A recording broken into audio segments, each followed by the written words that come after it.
चलो जी, आज की क्लास का हमारा मेन टॉपिक है, that is the second law of thermodynamics. Then will talk about the heat engine,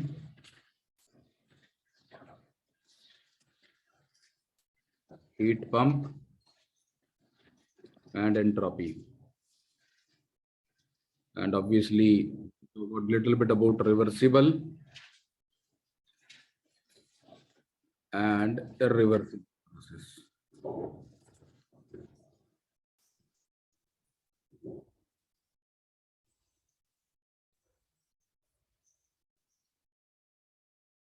first law of thermodynamics याद है आप लोगों को? तो फर्स्ट लॉ ऑफ थर्मोडायनेमिक्स तो एनर्जी कंजर्वेशन का लॉ है। तो एनर्जी कंजर्वेशन का लॉ में थोड़ा सा आइडिया लेते हैं कि एनर्जी कंजर्वेशन के लॉ के बारे में जो हमारी इनिशियल ऑब्जर्वेशंस डेवलप हुई। तो सबसे पहले तो हमने मोशन को ऑब्जर्व करना शुरू किया था। जो सबसे पहले फिजिक्स वाले लोग थे, गैलीलियो का नाम सबसे ऊपर आता, उसमें फिर न्यूटन। तो इन्होंने मोशन को ऑब्जर्व करना शुरू किया और फिर न्यूटन ने फोर्स के अपने लॉज दिए, and then we were like describing the motion of freely falling objects. और वहाँ पे हमने ऑब्जर्व किया कि अगर कोई ऑब्जेक्ट फ्रीली फॉल कर रहा है तो उसके मोशन के दौरान एक क्वांटिटी टोटल कांस्टेंट रहती है। और वो क्वांटिटी हम कैसे लेते हैं? ग्राउंड से उसकी हाइट लेके एक क्वांटिटी लिख लेते हैं mgh, और एक उसकी काइनेटिक एनर्जी लिख लेते हैं हाफ mv²। और आइडियल केस में मतलब अगर कोई एयर रेजिस्टेंस नहीं है, देन वी फाइंड कि हाफ mv² प्लस mgh का सम कांस्टेंट रहता है। तो ये हमारी फर्स्ट परसेप्शन थी एक एनर्जी कंजर्वेशन के लॉ की, जहाँ पे हमने दो तरीके की एनर्जी की टर्म्स डिफाइन की। एक पोटेंशियल एनर्जी बोला हमने, ग्रेविटेशनल पोटेंशियल एनर्जी mgh। एक हमने काइनेटिक एनर्जी की टर्म कॉइन की हाफ mv²। हमने वर्क एनर्जी थ्योरम डेवलप की, और हमने एक मैकेनिकल एनर्जी कंजर्वेशन के बारे में सोचा। उसके बाद एट दी सेम टाइम जिस समय ये सारी चीजें चल रही थी, ये बात होगी 1600, लेट 1600 के अराउंड। तो लेट 1600 मतलब 1670 1680, आप ऐसा समझ लें, इसके अराउंड की बात है। तो ये समय था जब गैलीलियो और ये न्यूटन ने मतलब अपनी मैकेनिक्स के बारे में जो भी ऑब्जर्वेशन थी, मैंने ऐसा पहले बताया होगा, गैलीलियो की डेथ के बाद न्यूटन का बर्थ हुआ था। और गैलीलियो ने यूनिफॉर्मली एक्सेलरेटेड मोशन और मोशन अंडर ग्रेविटी का आइडिया दिया, and Newton came out with the entire mechanics, जिसके अंदर उसने आपको फोर्स और एक्सेलरेशन में रिलेशनशिप, फिर उसके बाद और भी कुछ लोग थे जैसे लेग्रांजे, तो they came out with this energy idea. तो ऐसे समझें कि फोर्स के बारे में एक आइडिया दिया, मतलब लेग्रांजे था, उसका प्रोनाउंसिएशन तो मुझे अच्छे से नहीं मालूम कि क्या बोलते हैं उसको। तो he came out with the idea कि जो फोर्स होती है ना, उसको आप दो कंपोनेंट्स में डिवाइड कर सकते हैं, एक यूजफुल कंपोनेंट, एक non useful component. Useful component कौन सा है? जो वेलोसिटी के पैरेलल है। और नॉन यूजफुल कंपोनेंट जो वेलोसिटी के परपेंडिकुलर है। जैसे बहुत सारे केसेस में देखते हैं कि नॉर्मल रिएक्शन से कुछ नहीं होता, ठीक है ना, नॉर्मल कांटेक्ट फोर्स का वर्क जीरो आता है। तो इनिशियली जो आइडिया डेवलप हुआ ये कि फोर्स का एक यूजफुल कंपोनेंट है, एक नॉन यूजफुल कंपोनेंट है। जो यूजफुल कंपोनेंट है वो हमारा एनर्जी इंक्रीज करता है, और वर्क एनर्जी थ्योरम टाइप्स चीजें हमने डेवलप की, राइट। तो इसी समय पे पैरेलल में हीट इंजन की भी डिस्कवरी हुई। तो आप लोगों ने सुना होगा हीट इंजन की डिस्कवरी के बारे में। किसका नाम दिमाग में आता है हीट इंजन के नाम पे सबसे पहले? James Watt. जेम्स वॉट, है ना, जेम्स वॉट सबसे पहले उसी का नाम दिमाग में आता है ना, स्टीम इंजन। इसके दिमाग में कार्नो आता है, ठीक है। कार्नोट फ्रेंच मिलिट्री इंजीनियर था कार्नो, फ्रेंच नाम है, तो it is not Carnot, it is Carnot, Sadi Carnot, SADI, Sadi Carnot. तो ही, उसके बारे में अभी बात करता हूँ मैं, कार्नो के बारे में। उससे पहले जेम्स वॉट और उसके आसपास के बहुत सारे लोग थे जिन्होंने स्टीम इंजन की डेवलपमेंट की।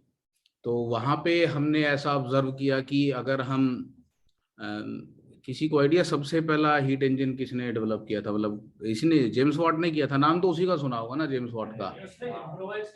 उसने इम्प्रोवाइज किया था, बिल्कुल सही, न्यू कॉमन्स इंजन को, बहुत सही बात बोल रहा है।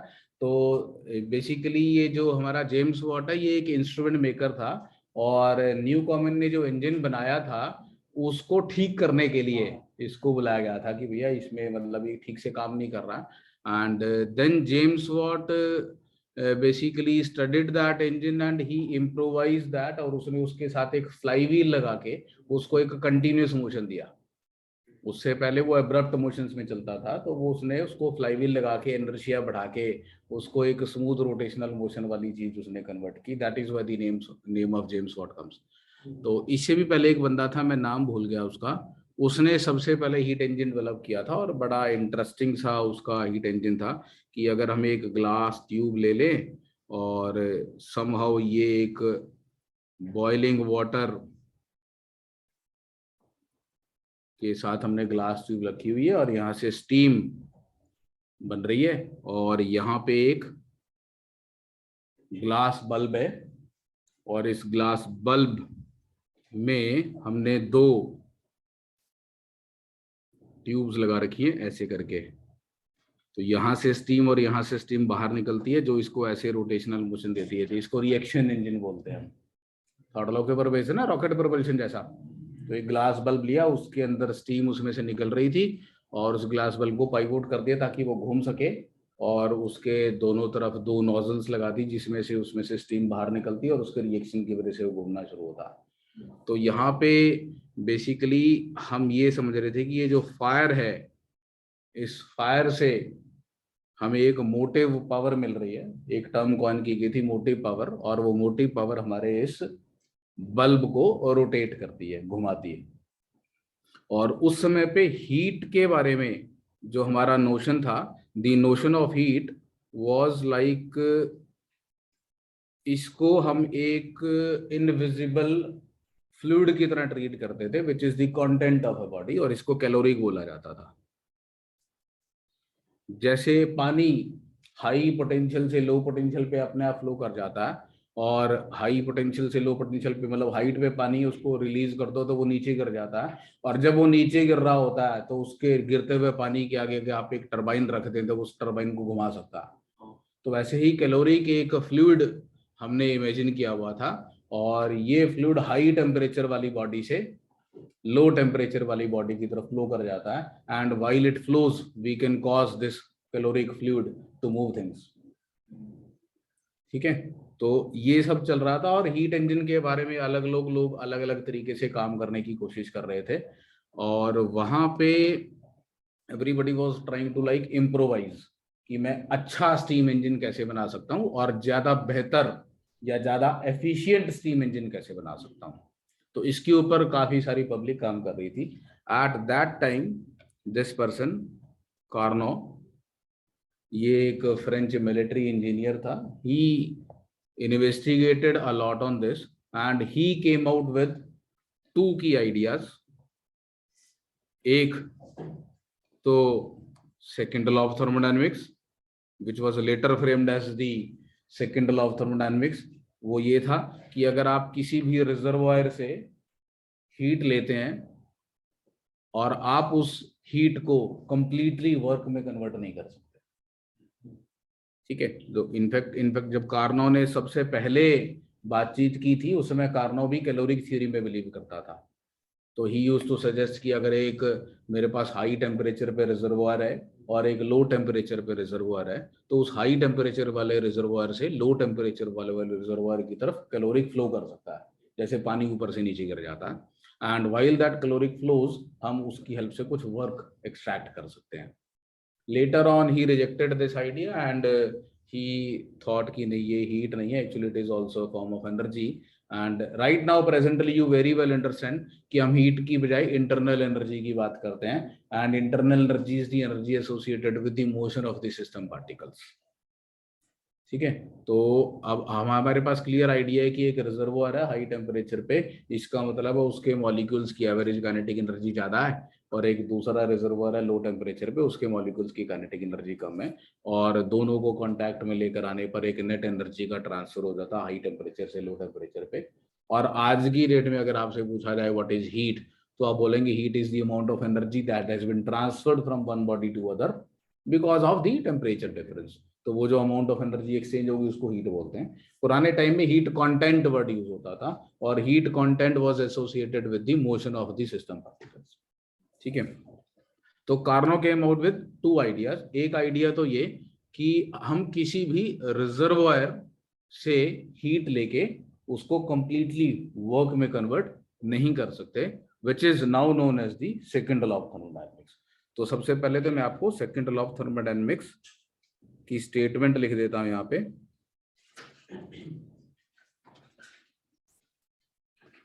तो इसकी मल्टीपल स्टेटमेंट्स हैं। जो इसकी सबसे पहली आई वुड से स्टेटमेंट है वो केल्विन प्लैंक के नाम पे आती है। तो Kelvin Planck statement, Kelvin Planck statement को मैं 2 तरीके से फ्रेम कर सकता हूं। एक स्टेटमेंट मैं ऐसे दे सकता हूं कि it is impossible for us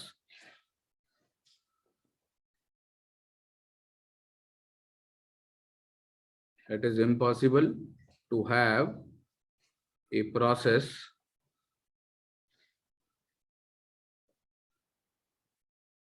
whose sole effect is the absorption of heat from a reservoir। मतलब मेरी लैंग्वेज बिल्कुल एग्जैक्ट नहीं होगी, ऑफिशियल स्टेटमेंट नहीं है, but more or less it is like this: it is impossible to have a process whose sole effect is the absorption of heat from reservoir and conversion into work।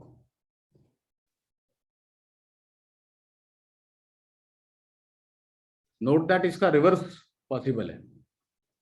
Work can be completely converted into heat, but heat can not be completely converted into work. ऐसा हमारे को routine life में आपको situation मिल जाएगी, जैसे मैंने पहले भी एग्जांपल दिया हुआ है कि एक रफ सरफेस है और इस रफ सरफेस पे हमने एक ब्लॉक को धक्का दे दिया या पुश करके छोड़ दिया और ये थोड़ी देर बाद जाके रुक जाता है। तो इसकी सारी की सारी जो एनर्जी जो वर्क से काइनेटिक एनर्जी इसके पास आई थी, किसी भी फोर्स ने इसको पुश किया होगा और इस पे वर्क किया होगा, वो सारी की सारी काइनेटिक एनर्जी हीट में ट्रांसफॉर्म हो जाती है। ये बड़ा कॉमन सा फिनोमेना, ठीक है। और ये बड़ी मतलब नॉर्मल सी ऑब्जर्वेशन की ऐसा होता ही है कि मैकेनिकल वर्क आपका कंप्लीटली हीट में कन्वर्ट हो सकता है। एंड इनफैक्ट जूल इसने अराउंड 6 से 7 साल लगाए थे इसको डेमोन्स्ट्रेट करने में कि जो डिफरेंट टाइप की एनर्जीज हैं वो सारी इंटर कन्वर्टिबल हैं और हीट भी एक फॉर्म ऑफ एनर्जी है, और जो हम मैकेनिकल वर्क कर सकते हैं वो हमारा हीट में कन्वर्ट हो सकता है। वो जूल्स एक्सपेरिमेंट था जिसमें इसने एक कंटेनर लिया, उसके अंदर पानी भर लिया, उसके अंदर एक व्हील रख दिया इसने, और उस व्हील के साथ एक फॉलिंग ऑब्जेक्ट को कनेक्ट कर दिया। तो जब वो ऑब्जेक्ट गिरता है तो वो पोटेंशियल एनर्जी लूज करता है और वो सारी की सारी इसका टेम्परेचर इंक्रीज करने में यूज हो जाती है। He had a real good thermometer with him जो 1/100th ऑफ अ डिग्री तक मेजर कर सकता था, और उससे he was able to show कि इसकी पोटेंशियल एनर्जी के लॉस से हमारे फ्लूइड का टेम्परेचर बढ़ जाता है। तो वो हमारा फर्स्ट लॉ की बात हो गई बेसिकली कि हाँ, एनर्जी टोटल एनर्जी कंजर्व होती है, एक फॉर्म से दूसरी फॉर्म में कन्वर्ट हो सकती है। तो हीट और वर्क की इंटर कन्वर्टिबिलिटी की बात हो गई। अब जो फर्स्ट लॉ ऑफ थर्मोडायनेमिक्स है, फर्स्ट लॉ ऑफ थर्मोडायनेमिक्स केवल ये बोलता है कि total energy is conserved, it can be converted from one form to another, लेकिन वो कोई रिस्ट्रिक्शन नहीं लगाता। रिस्ट्रिक्शन नहीं लगाता मतलब वो एक्सटेंट ऑफ कन्वर्जन के ऊपर कोई कंस्ट्रेंट नहीं लगाता। तो फर्स्ट लॉ ऑफ थर्मोडायनेमिक्स को केवल ये कंस्ट्रेंट है कि अगर आपने 10 जूल ऑफ वर्क किया है और वो सारा का सारा हीट में कन्वर्ट हुआ है तो 10 joule of heat he generate होगी, 11 जूल नहीं हो सकती। दैट्स इट, ठीक है। या फिर अगर आपने 10 जूल ऑफ हीट ली और उसको वर्क में कन्वर्ट किया है तो आप 10 joule of work he obtain कर सकते हैं, उससे ज्यादा नहीं कर सकते। मतलब टोटल कंजर्व रहना चाहिए, दिस इज द आइडिया। तो first law of thermodynamics has no constraint on this, लेकिन यहाँ पे हम एक कंस्ट्रेंट की बात कर रहे हैं और इस कंस्ट्रेंट को मतलब प्रैक्टिकली हम सोच सकते हैं कि ऐसा होता है, बट कोई थ्योरेटिकल इसका कोई लॉजिकल प्रूफ नहीं दे सकते, कोई रिगरस प्रूफ नहीं दे सकते। It is a law of nature. और ये आप समझ भी सकते हैं कि एक ब्लॉक था, ग्राउंड पे धक्का दे दिया मैंने और वो चलते चलते चलते थोड़ी देर बाद जाके रुक गया, तो उसकी जो काइनेटिक एनर्जी थी वो थर्मल एनर्जी में कन्वर्ट होगी और आसपास की चीजें गर्म हो गई, ब्लॉक गर्म हो गया, ग्राउंड गर्म हो गया। ऐसा कभी नहीं होगा कि वो ब्लॉक वापस ठंडा हो जाए, ग्राउंड वापस ठंडा हो जाए और ब्लॉक चल पड़े। You will never have this situation. ठीक है, तो ये नहीं हो सकता, ये हमारी ऑब्जर्वेशन है, इसको लॉजिकली डिनाई नहीं कर सकते आप। Law of conservation of energy से डिनाई नहीं हो सकता ये, समझ रहे हैं ना मेरी बात आप, बट ऐसा हो नहीं सकता। तो ये जो कंस्ट्रेंट है ये हमारा सेकंड लॉ ऑफ थर्मोडायनेमिक्स में आता। तो इसको अलग अलग तरीके से समझते हैं। तो पहली केल्विन केल्विन प्लैंक स्टेटमेंट, इसको आप अगर ऐसे स्टेट करें तो ये बोल रहा है कि ऐसा नहीं हो सकती कि आप कहीं से हीट लें और उसको कंप्लीटली वर्क में कन्वर्ट कर दें। ऐसा प्रोसेस नहीं हो सकता जो केवल एक जगह से हीट अब्सॉर्ब करे और उसको वर्क में कन्वर्ट कर दे and there is no other effect. ऐसा नहीं हो सकता। इसी को दूसरे तरीके से बोल सकते हैं कि it is impossible to have a heat engine with 100% efficiency.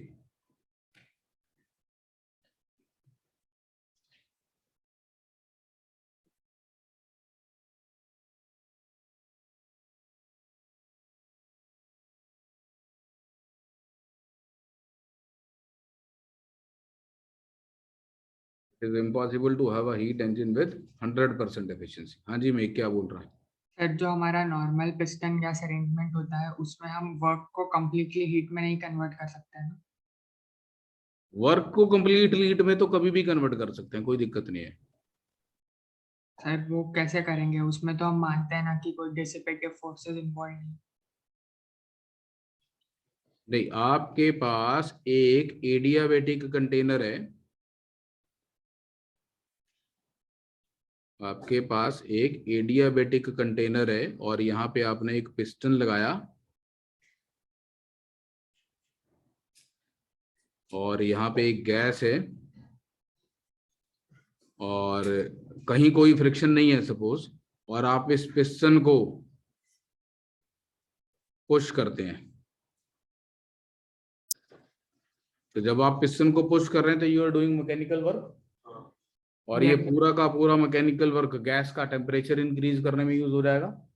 तो इसको हम बोल देते हैं कि हमने पूरी की पूरी जो हमारा मैकेनिकल वर्क है उसको हीट में ट्रांसफॉर्म कर दिया, उसको हमने मॉलिक्यूलर मोशन की एनर्जी में कन्वर्ट कर दिया।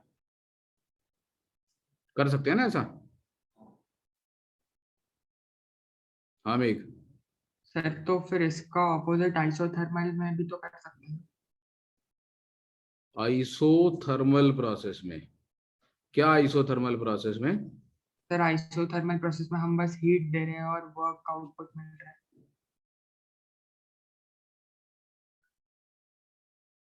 अभी बात करते हैं उसके बारे में। आइसोथर्मल प्रोसेस में तो बोल रहा है कि भैया हीट हम दे रहे हैं और उसको वर्क में कन्वर्ट कर सकते हैं।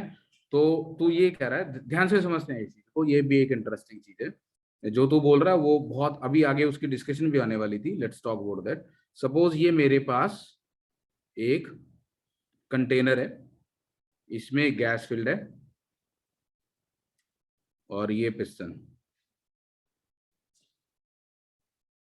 मैं यहां पे एक इंजन की ड्यूटी लगाता हूं इस पिस्टन को स्लोली अंदर की तरफ मूव करने की, स्लोली, वेरी स्लोली। ठीक है, वेरी स्लोली का क्या सिग्निफिकेंस है कि अगर इस कंटेनर की वॉल्स परफेक्टली कंडक्टिंग है तो इसका टेम्परेचर कांस्टेंट रहने वाला है। अगर परफेक्टली कंडक्टिंग और बहुत धीरे धीरे आप इसको पुश कर रहे हैं, ठीक है, तो इसको बोलते हैं quasi static process, almost static process.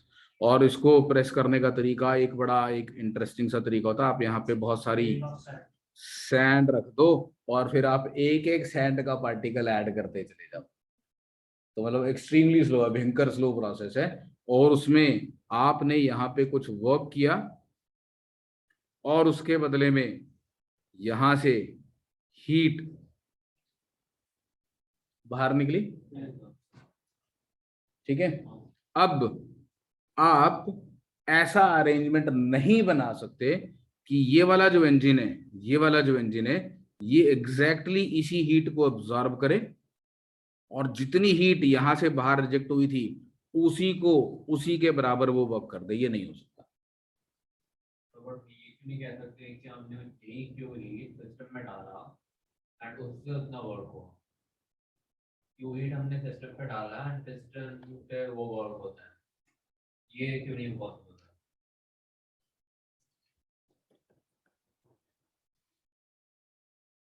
हम ये बोल रहे हैं it is impossible to have a process whose sole effect is the absorption of heat from the reservoir and conversion of it into work। इसका मतलब है सराउंडिंग्स पे और कोई इम्पैक्ट नहीं होना चाहिए। मतलब ये कि जब हम हीट को वर्क में कन्वर्ट कर दिया उसके बाद हमारा जो वर्किंग सब्सटेंस था वो वैसे का वैसे रहना चाहिए वापस। क्या वो वैसे का वैसे रह गया? मतलब आप ये कह रहे हैं ना कि आइसोथर्मल एक्सपेंशन हो रही है।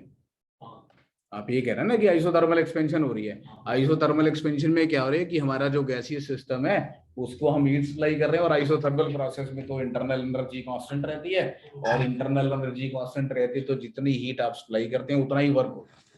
तो after you supply heat to that gas and it supplies work, it does work on the piston, तो आपका हीट और वर्क इक्वल हो गए। बट उस प्रोसेस में क्या आपका जो वो गैस थी उसकी स्टेट नहीं चेंज हुई? हाँ सर चेंज हो गई ना। मैं क्या बोल रहा हूं, it is impossible to have a process whose sole effect, the only effect is conversion of heat into work without any change in the universe, without any other change in the universe. Sole effect. आप statement की gravity समझे ध्यान से ना, वो मतलब उतनी depth में आप उस स्टेटमेंट को रीड नहीं कर रहे हैं। The only effect is conversion of heat into work, और कुछ नहीं हुआ। यहाँ तो हो गया, यहाँ तो हमारे सिस्टम की स्टेट बदल गई। समझ रहे हैं हमें? हाँ सर तो ऐसे तो हम वर्क को भी हीट में नहीं कन्वर्ट कर पा रहे हैं ना।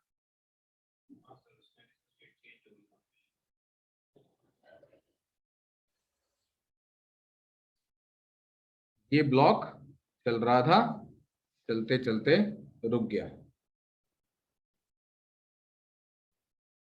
नहीं यहाँ सर पे क्या है? वैसे अरेंजमेंट में नहीं, जो हमारा पिस्टन गैस आइडियल अरेंजमेंट होता है वो वाले में। अच्छा, तो ये कह रहा है कि जब मैंने पहले यहाँ पे इस एग्जांपल को दे रहा था तो मैं पिस्टन को पुश कर रहा था और मैं, गैस का स्टेट चेंज हो रहा था।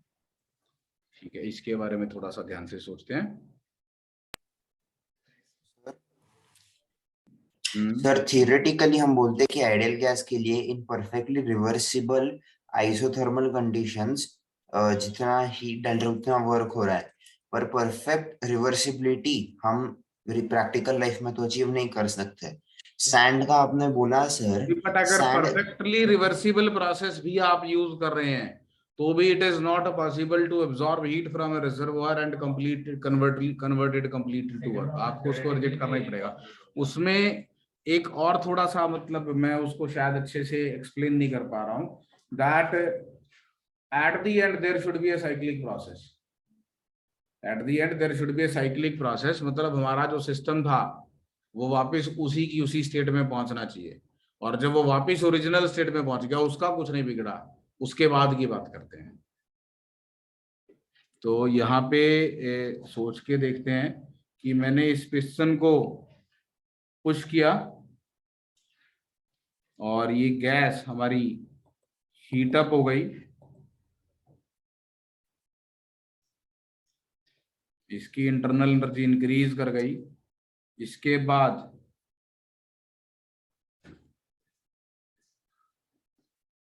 इस गैस की स्टेट वापस लेकर आते हैं। अब हम ओरिजिनल स्टेट पे लेकर आना ना इसको, तो इसकी ओरिजिनल स्टेट पे लेकर आने के लिए क्या करना पड़ेगा? बाहर से एक्सटर्नली सप्लाई करना पड़ेगा, जैसे ऑल्टरनेटिंग टाइप कुछ बनाना पड़ेगा जहाँ पे एक process. So we have to allow this heat to go to the surroundings and let the gas expand and come to the original state, है ना? ऐसे ही तो। हाँ सर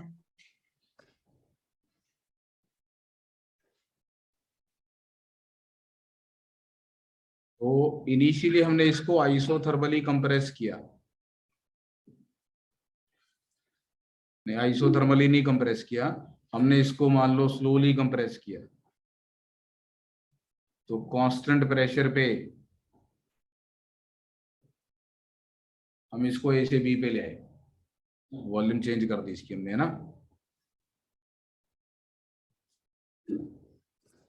और उस प्रोसेस में जितना हमने वर्क किया वो सारा इसकी इंटरनल एनर्जी में चला गया। Now we want this gas to come back to the original state, ठीक है। अब how this gas come back to the original state, क्या होगा उस प्रोसेस में? मतलब we allow it to expand back exactly through the same path.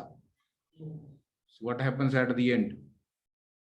वापस वहीं पहुंच गए, परफेक्टली रिवर्सिबल अगर केस ले।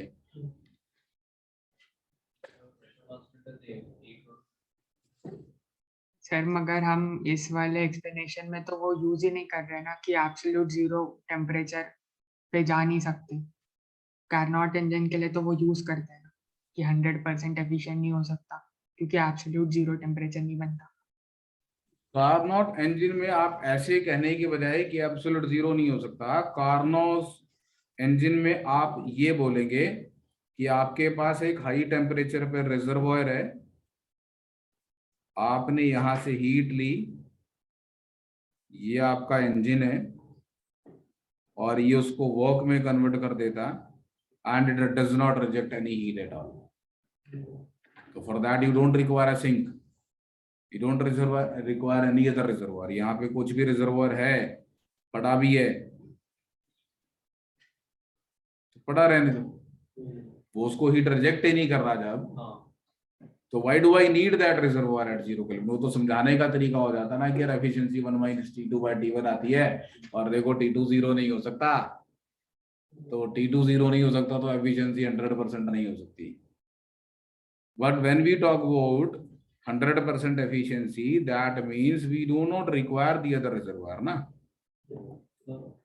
पिस्टन वाले सिस्टम में अगर ऐसे एक सिस्टम क्रिएट करें जहाँ पे एक मास ऑब्जेक्ट रखा है पिस्टन पे एंड तो ये क्रिएट कर रहे हैं वाटर के जेट, एक में कोल्ड वाटर एक में हॉट वाटर, सच दैट जब पिस्टन नीचे आएगा तब कोल्ड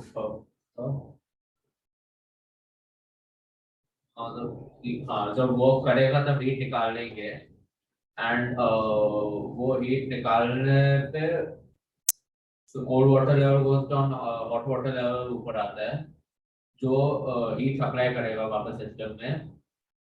तो ऐसा सिस्टम क्रिएट करें देन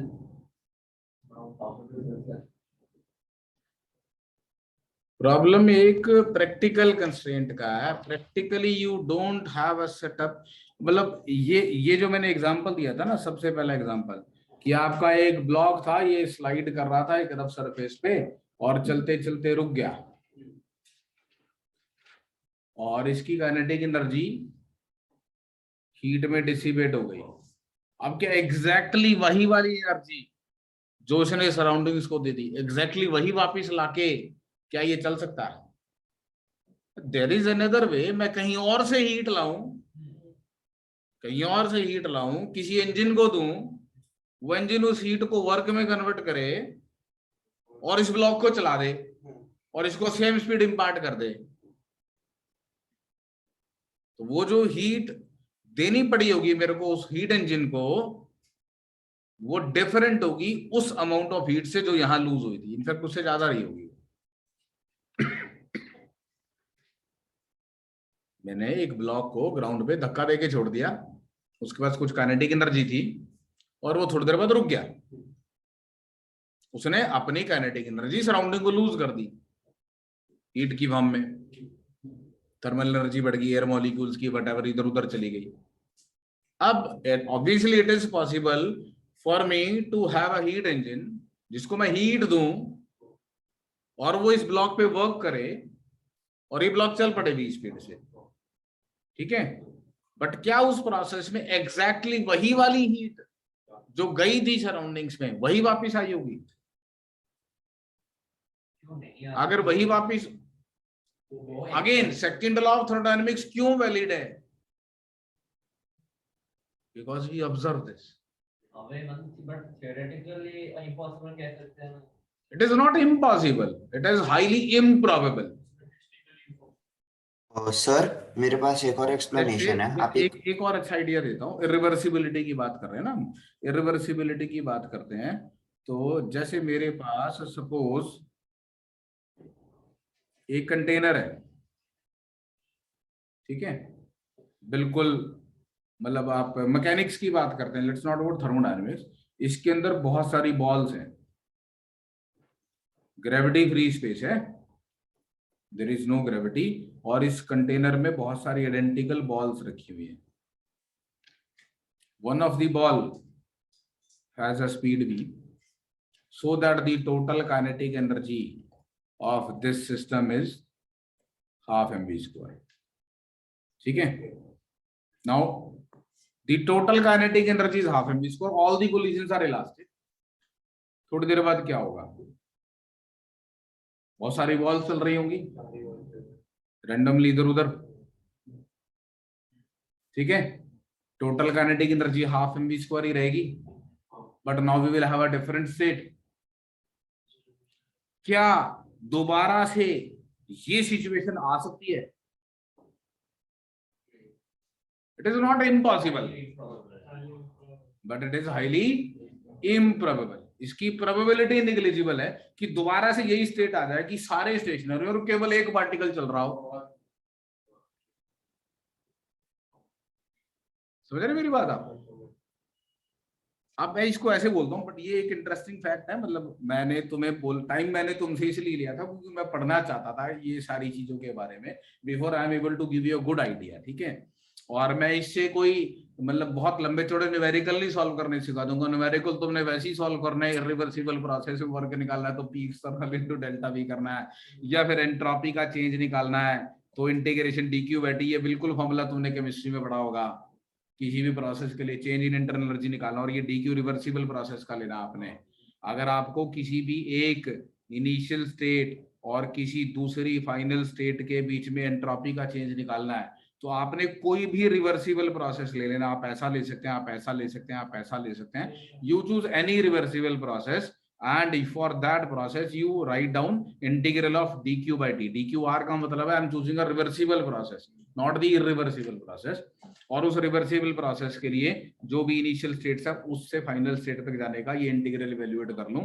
और इसकी वैल्यू आई गेस तुम्हें याद भी होगी, आइडियल गैस के लिए कितनी आती है, तो ये NCV ln T2 by T1 plus NR ln V2 by V1, ऐसा ही कुछ आता ना, ये सभी को मालूम है क्या ऐसा? हाँ सर। तो वो ठीक है ना। DQ को आप NCV dt प्लस PdV लिख सकते हैं और यहाँ पे पुट कर सकते हैं, तो this is NCV dt by T plus PdV by T, और इसका इंटीग्रल आपको इवेल्युएट करना है और इनिशियल स्टेट से फाइनल स्टेट तक, है ना। तो ये NCV dt by T में n कांस्टेंट है, CV कांस्टेंट, तो ये ln T2 by T1 आ जाएगा। और PV is equal to NRT में तो P by T की जगह NR by V आ जाएगा, तो ये integral NR dV by V बन जाएगा और उसको इंटीग्रेट करके सॉल्व कर सकते हैं, तो ये आंसर आ जाएगा हमारे पास, है ना। तो ये तो एंट्रोपी के चेंज की बात हो गई। बट अब मैं क्या बताना चाह रहा हूँ आपको, एक बड़ी इंटरेस्टिंग डिस्कशन। इनफैक्ट मैं मतलब मैथमेटिकल डिस्कशन से ज्यादा थियोरेटिकल डिस्कशन की बात कर रहा हूँ। तो इस सिस्टम की kinetic energy half mv square है। I call that this macroscopic level पे मेरे पास एक सिस्टम है, बस उसकी kinetic energy half mv square है। Now this system can have a total kinetic energy of half mv square in numerous possible of ways। बहुत सारे पॉसिबल तरीके होंगे जिससे इस सिस्टम की total kinetic energy half mv square हो सकती है।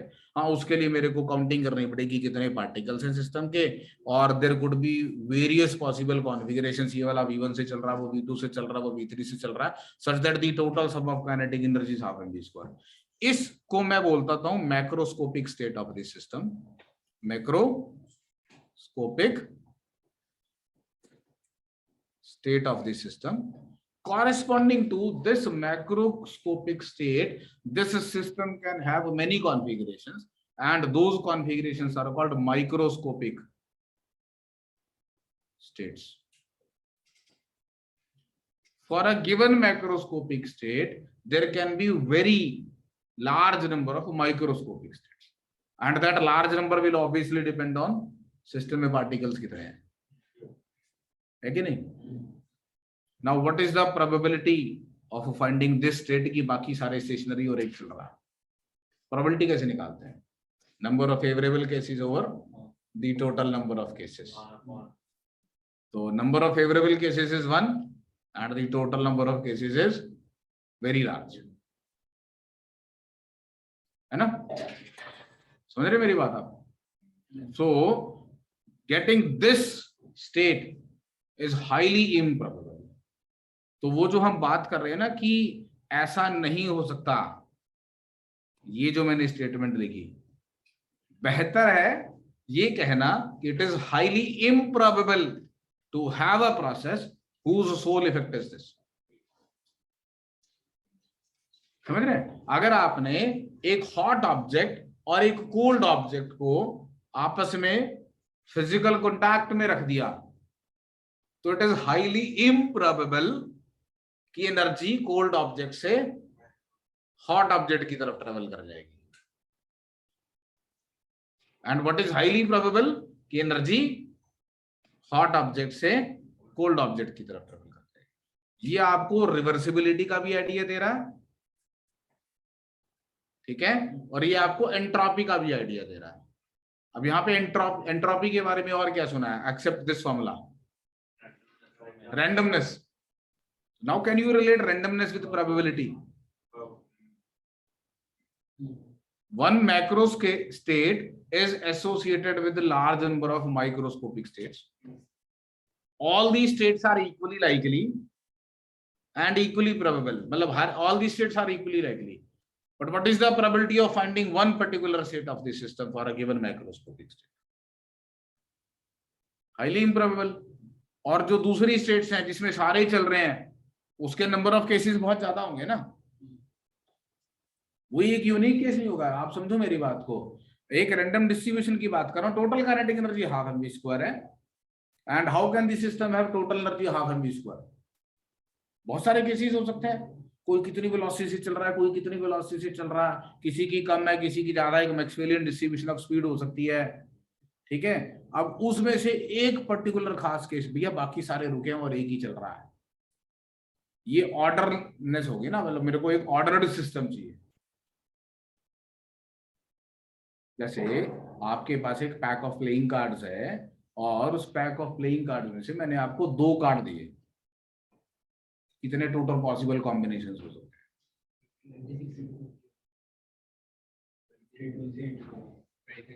26 इंटू 51. कैसे? 52C2. 52 इंटू 51/2. इतने पॉसिबल कॉम्बिनेशंस हो सकते हैं. उसमें से आपके पास एक ऑर्डर्ड सेट हो 2 इक्के, 2 aces. What is the probability of having an ordered pair in that? यही वाला ऑर्डर्ड पेयर चाहिए, 2 इक्के हो. तो फेवरेबल केसेस कितने कम रह गए ना हमारे.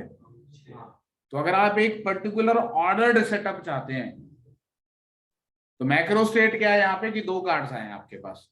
52 में से 2 कार्ड्स आए. So the macro state is that you have 2 cards out of that 52 cards. Now that macro state is associated with 26 into 51 number of micro states. Out of that you want one particular orderly state with you, and that particular orderly state is you want 2 aces or maybe 1 ace of spade and another king of spade. एक हुक्म का इक्का और एक हुक्म का बादशाह. मतलब आई डोंट नो हिंदी तुम्हें मतलब लैंग्वेज कौन सी समझ में आती है, ठीक है. तो वो पर्टिकुलर कॉन्फ़िगरेशन, एक पर्टिकुलर ऑर्डर्ड कॉन्फ़िगरेशन तुम्हें चाहिए, तो the probability is very less. तो हम ये नहीं कह रहे हैं कि ऑर्डर्ड हो नहीं सकता system, but the probability is कि वो डिसऑर्डर्ड होगा. डिसऑर्डर्ड नंबर ऑफ स्टेट्स बहुत ज्यादा है. तो अगर आपने इस सिस्टम को छोड़ दिया तो थोड़ी देर के बाद आपको एक रैंडम मिलेगा, और वो रैंडम में कभी कोई स्टेट आ रही होगी, कभी कोई स्टेट आ रही होगी, कभी कोई स्टेट आ रही होगी. बट ऐसी स्टेट दोबारा आएगी इसकी गारंटी नहीं है. ये नहीं कह सकते कि कभी नहीं आ सकती. ये तो नहीं कह सकते ना कि ये स्टेट दोबारा कभी नहीं आ सकती, लेकिन ये स्टेट आ जाएगी, इसकी प्रोबेबिलिटी भयंकर तरीके से रेयर है. Entropy is a measure of this randomness. तो किसी भी सिस्टम को छोड़ दो तो वो डिसऑर्डर्ड की तरफ जाता है। मैं क्लास से निकल जाऊंगा तुम सारे डिसऑर्डर्ड हो जाओगे ना, अभी तो सारे एक जगह पर टिक के बैठे हो। डिसऑर्डर्ड वापस ऑर्डर्ड में कन्वर्ट होने की प्रोबेबिलिटी बहुत एक बार सिस्टम को फ्रीली छोड़ दिया तो it is going to move towards disorderliness, वो एक ऑर्डर्ड की तरफ जाएगा जिसकी प्रोबेबिलिटी नेक्स्ट टू इम्पॉसिबल है, मतलब it is not impossible, next to impossible. ठीक है, इसका एक और इंटरेस्टिंग मैंने चीज पढ़ी, आप लोगों से शेयर करूंगा। आई डोंट नो, मतलब तुमने हो सकता है पढ़ी हो केमिस्ट्री में, ना पढ़ी हो, या जहां पर भी तुमने पढ़ने की कोशिश की। तो इंटरेस्टिंग क्या है, फ्री एक्सपेंशन की बात करते हैं, फ्री एडियाबैटिक एक्सपेंशन।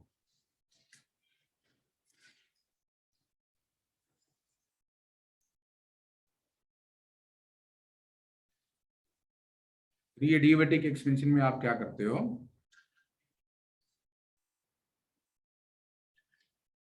आप एक कंटेनर लेते हो जिसकी वॉल्स परफेक्टली नॉन कंडक्टिंग है,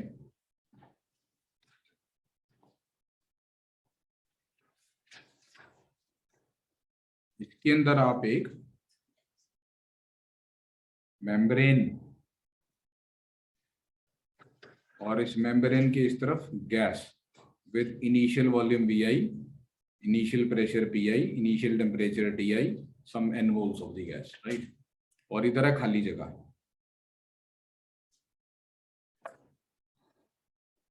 अब ये मेम्ब्रेन रप्चर कर गई,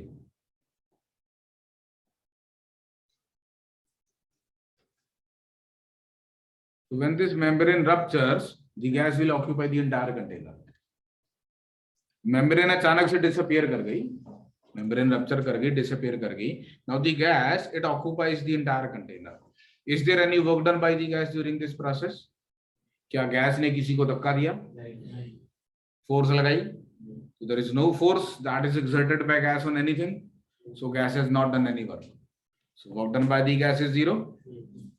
ठीक है, and since the container is adiabatic, there is no heat inflow into the system, so Q is zero, and therefore I can say that the change in internal energy is zero, and therefore I can say that the final temperature is equal to the initial temperature। ठीक है, Shaun D'Souza, this is not an isothermal process. ये process ही नहीं है, इसको आप किसी PV diagram में रिप्रेजेंट नहीं कर सकते। क्यों नहीं कर सकते? ऐसे समझो कि जब ये गैस स्टेट बदल रही थी, रास्ते में आप इसका प्रेशर टेम्परेचर डिफाइन ही नहीं कर सकते।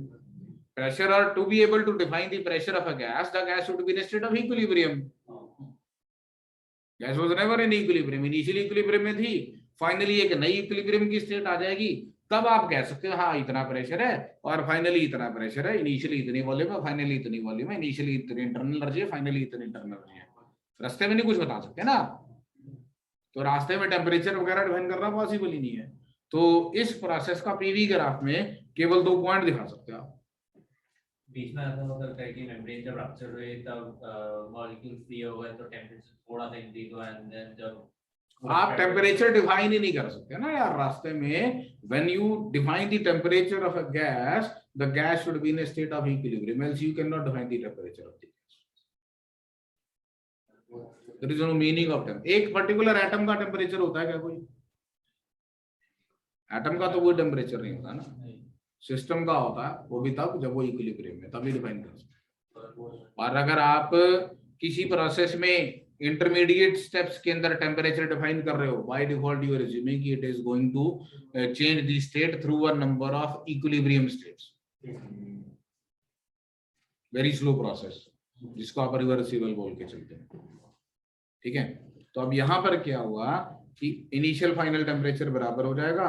तो अगर गैस का इनिशियल प्रेशर PI था, इनिशियल वॉल्यूम VI थी, फाइनल प्रेशर PF हो जाएगा, फाइनल वॉल्यूम VF हो जाएगी। तो PI VI is equal to PF VF आप ये लिख सकते हो, और initial temperature is equal to final temperature लिख सकते हो। ठीक है, now we want to find the change in entropy during this process. ये एक इरिवर्सिबल प्रोसेस है और आप इस इरिवर्सिबल प्रोसेस का चेंज इन एंट्रोपी निकालना चाहते हैं।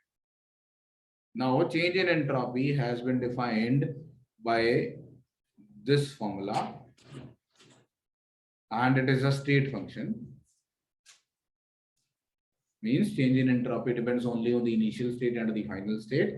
It does not depend on the kind of process that you are using. तो आप initial state और final state को किसी भी अपनी पसंद के एक irreversible series of processes के through connect कर दो और उसमें आप calculate कर लो. You may choose an isothermal process. And it is not about TI is equal to TF. The idea is you can choose an isothermal process, or you may choose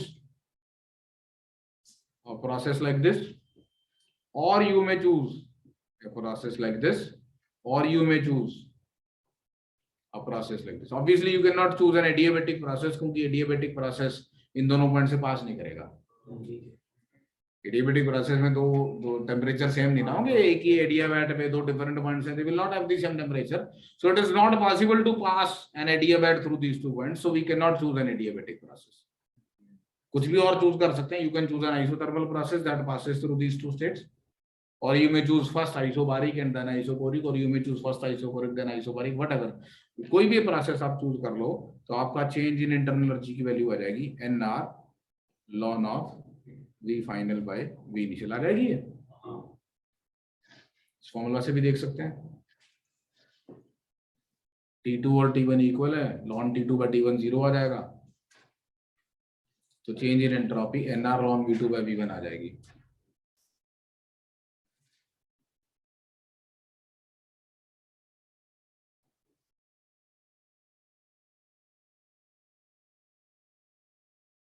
एक थोड़ी देर में दोबारा से अपनी स्टेटमेंट लिए, बाद में बात करेंगे उसके बारे में. सर आई थिंक मेरे पास एक और आइडिया है. हम सेकंड लॉ ऑफ थर्मोडायनामिक्स को प्रूव करेंगे. पीवी डायग्राम में सर आप दो वॉल्यूम्स के बीच में एक आइसोबार और एक एडियाबैट बनाइए.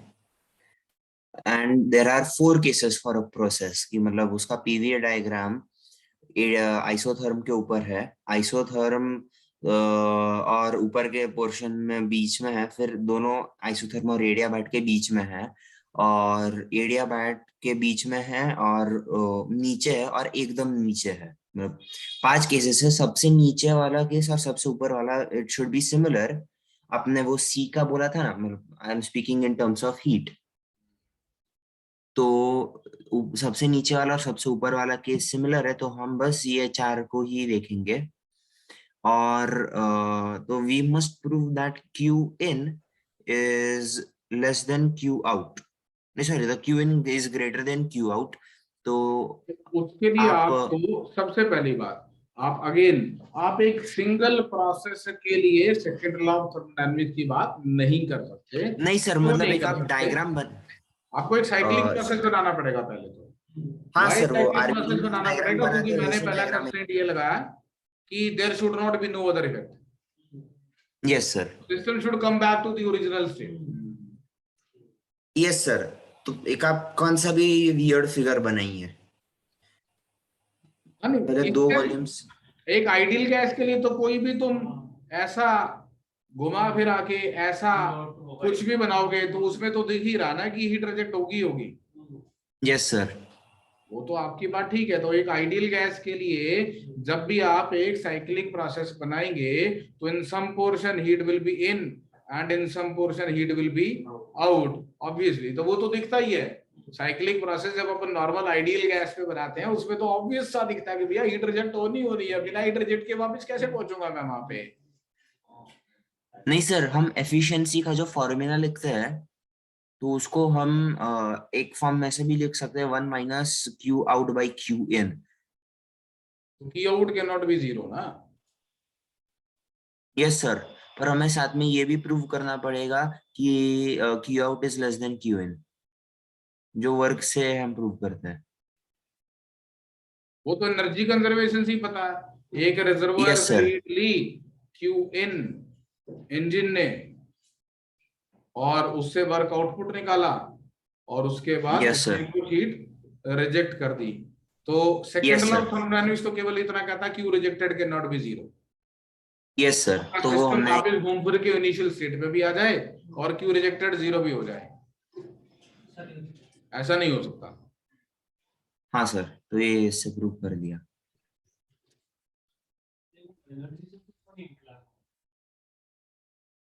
मतलब आप समझे नहीं, आप एक किसी चीज को प्रूव करने के लिए एक स्पेशल केस लेके डेमोन्स्ट्रेट कर रहे हैं कि देखो ये ऐसा नहीं हो सकता, इसको ले थोड़ा, वो कभी नहीं हो सकता।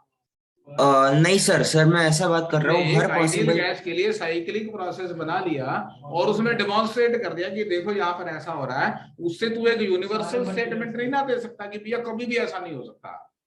बट द आइडियल्स आज तक कोई ऐसी चीज ऑब्जर्व नहीं कर पाए, इसलिए हम विश्वास करते हैं कि ऐसा नहीं हो सकता। ओके, समझा सर। किसी भी चीज को गलत साबित करने के लिए केवल एक एग्जाम्पल काफी होता है, सही साबित करने के लिए जितने मर्जी एग्जाम्पल दे लो कोई फर्क नहीं पड़ता, यस सर। है ना। आप डिस्प्रूव करने के लिए एक एग्जाम्पल ढूंढ दो, वहीं खत्म हो गया, गलत साबित हो गया। सही साबित करने के लिए जितने मर्जी ले आओ, यहाँ भी सही है, देखिए यहाँ भी सही है, यहाँ भी सही है, इसमें ले थोड़ा कि हर जगह सही है। बात है कि तुम ऐसा ही ढूंढ भाई जहाँ गलत है ना। तो सेकंड लॉ ऑफ थर्मोडायनामिक्स का प्रूफ यही है कि इसको आज तो कोई गलत नहीं साबित कर पाया। The proof of second law of thermodynamics इसको आज तो कोई गलत साबित नहीं कर पाया। और हमारी जो डिस्कशन है ना वो इससे थोड़ी ज्यादा इंटेंस होने वाली है। हम सेकंड लॉ ऑफ थर्मोडायनामिक्स तो केवल इतना कहता है कि 100% एफिशिएंसी पॉसिबल नहीं है। कार्नो इतना घमंडी आदमी था, वो ये कहता था मेरे साइकिल से ज्यादा एफिशिएंट कुछ नहीं हो सकता। सेकंड लॉ ऑफ थर्मोडायनामिक्स केवल एक कंस्ट्रेंट लगाता 100% एफिशिएंसी पे। कार्नो ने जो अपना वर्क पब्लिश किया था, इनफैक्ट उसने नहीं पब्लिश किया था, उसकी डेथ के 2 साल के बाद आई गेस क्लेप्रियन ने उसका वर्क पब्लिश किया था। तो कार्नो डाइड इन सम 1833, तो मैं पूरी हिस्ट्री पढ़ के आऊँ उसकी। तो 1796 बॉर्न है और 1833 में ही डाइड एंड 1824 के अराउंड उसने एक अपना ये बुक लिखी थी इसके ऊपर, रिफ्लेक्शंस करके, reflections on heat and motive power करके ऐसी बुक थी, फ्रेंच में थी, तो मैं तो नॉर्मल ट्रांसलेट करके बोल रहा हूँ। तो वो उसने वर्क लिखा था और वो भी उसकी डेथ के बाद पब्लिश हुआ था, जिसमें उसने कैलोरी के बारे में और इन सब चीजों के बारे में बात की थी। और उस समय पे कार्नो के टाइम पे एक डिस्कशन चारों तरफ ही चल रही थी कि मैं बढ़िया हीट इंजन बना सकता हूँ, मैं बढ़िया हीट इंजन बना सकता हूँ, मैं ज्यादा एफिशिएंट बना सकता हूँ, जेम्स वॉट ने ज्यादा एफिशिएंट बना दिया, इसने ज्यादा एफिशिएंट बना दिया। तो कार्नो कहते जितना मर्जी जोर लगा लो, इससे ज्यादा एफिशिएंट नहीं बना सकते, ठीक है ना। तो Carnot came out with something जो बिल्कुल ही अलग चीज है कि भैया for a given high temperature reservoir and a low temperature reservoir आप एक पर्टिकुलर उससे ज्यादा एफिशिएंट इंजन नहीं बना सकते। कार्नोस थ्योरम के बारे में भी बात करेंगे आप, ठीक है। तो पहले वो एंट्रोपी बीच में आ गई, तो एंट्रोपी वाली ये डिस्कशन बड़ी इंटरेस्टिंग है, इसलिए मैंने कहा चलो पहले ये डिस्कस कर लेते हैं। तो हमने एक तो मैथमेटिकली एंट्रोपी को डिफाइन कर दिया इस फॉर्मूला से। दूसरा मैं आपको समझाने की कोशिश कर रहा था एंट्रोपी को मैक्रोस्टेट्स और माइक्रोस्टेट की टर्म्स में, और ये समझाने की कोशिश कर रहा था कि how we can related with the randomness of the system. बोलते हैं ना entropy is the degree of randomness of the system, जितना ज्यादा रैंडम सिस्टम है उतनी ज्यादा उसकी एंट्रोपी, ठीक है। मैं यहाँ पे एक इंटरेस्टिंग बात कर रहा हूँ, वो इंटरेस्टिंग बात ध्यान से सुने। मैंने क्या किया, इस फ्री एक्सपेंशन के लिए आपको एक चेंज इन एंट्रोपी निकाल के दिखा, ठीक है। अब इसको मैं आपको रैंडमनेस से रिलेट, ठीक है, कैसे रिलेट करेंगे। तो रैंडमनेस का क्या मतलब है, कितनी डिफरेंट पॉसिबल माइक्रो स्टेट्स हो सकती है इस सिस्टम की, अकाउंट ऑफ दैट कि ये सिस्टम कितने डिफरेंट तरीके से एक मैक्रो स्टेट के कॉरस्पॉन्डिंग कितनी डिफरेंट माइक्रो स्टेट्स रख सकता है। जितनी ज्यादा डिफरेंट पॉसिबल माइक्रो स्टेट्स होंगी उतना ज्यादा रैंडम सिस्टम होगा, उतनी सिस्टम की रैंडमनेस ज्यादा होगी। जैसे प्रोबेबिलिटी बोलते हैं ना, रैंडम एक्सपेरिमेंट, ठीक है। तो मान लो मेरे पास ये एक कंटेनर है और इस कंटेनर में फिलहाल इतने पोर्शन में गैस थी, ठीक है। अब let us talk about what is the total number of possible configuration of the system in which the gas can have occupy a volume Vi. इसके अंदर suppose n total molecules हैं, हर एक molecule की खुद की वॉल्यूम ऑक्यूपाइड Vm है, जो कि बहुत छोटी वैल्यू है, ठीक है, और टोटल वॉल्यूम अवेलेबल Vi है, ये वाली वैल्यू, ठीक है। तो number of possible locations where we can place one molecule is Vi by Vm, one molecule के लिए, ठीक है। अब प्रोबेबिलिटी वाला फंडा लगाते हैं, पहले मॉलिक्यूल को रखना है, कितनी पॉसिबिलिटीज हैं, Vi by Vm। For simplicity we assume that कि दूसरे मॉलिक्यूल को रखना है, तो उसके लिए भी ऑलमोस्ट इतनी पॉसिबिलिटीज है, ठीक है। Then the total number of possible microstates is this times this, multiply करते जाएंगे हर एक पार्टिकल के लिए, और Vi by Vm into n। जैसे कॉइन टॉस किया, हेड आने की प्रोबेबिलिटी हाफ, 2 बार कॉइन टॉस किया तो दोनों बार हेड आने की प्रोबेबिलिटी हाफ इंटू हाफ, ऐसे ही करते हो ना। तो आपने पहले मॉलिक्यूल के लिए कितनी पॉसिबल लोकेशंस है, Vi by Vm, दूसरे मॉलिक्यूल के लिए कितनी, उसके लिए भी almost Vi by Vm and so on. So if we have n particles then the total number of possibilities is Vi by Vm raise to power n, ठीक है। और बाद में 2Vi by Vm to the Vf by final volume Vf by Vm times n, ठीक है, ठीक है। तो इनिशियली इतनी total number of possible microstates थी, और फाइनली इतनी टोटल नंबर ऑफ माइक्रोस्टेट्स। इसका लॉग ले लेते हैं, n log of Vi by Vm, और जो फाइनल क्वांटिटी है वो हो जाएगी n log of Vf by Vm into some constant, इसको मैं बोल देता हूं रैंडमनेस ऑफ द सिस्टम, ये मैंने डिफाइन कर लिया अपनी तरफ से। And what is the change in randomness of the system, n ln of Vf by Vm minus n ln of Vi by Vm, ठीक है, ठीक है। And this becomes equal to, कितना हो गया ये, n ln of Vf by Vi, और ऐसा सा एक्सप्रेशन आ रहा है ना, आ रहा है ना। तो हम रेंडमनेस को या एंट्रोपी को ऐसे बोल सकते हैं कि एक लॉगरिदमिक स्केल पे एंट्रोपी को रेंडमनेस से रिलेट कर रहे हैं।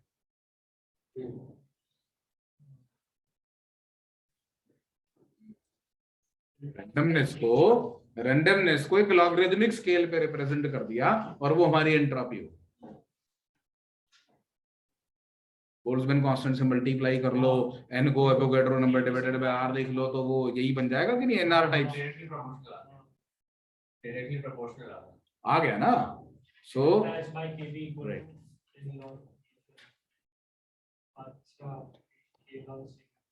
सुना है क्या ये k log this, कहाँ सुना, गूगल पे देखा था क्या,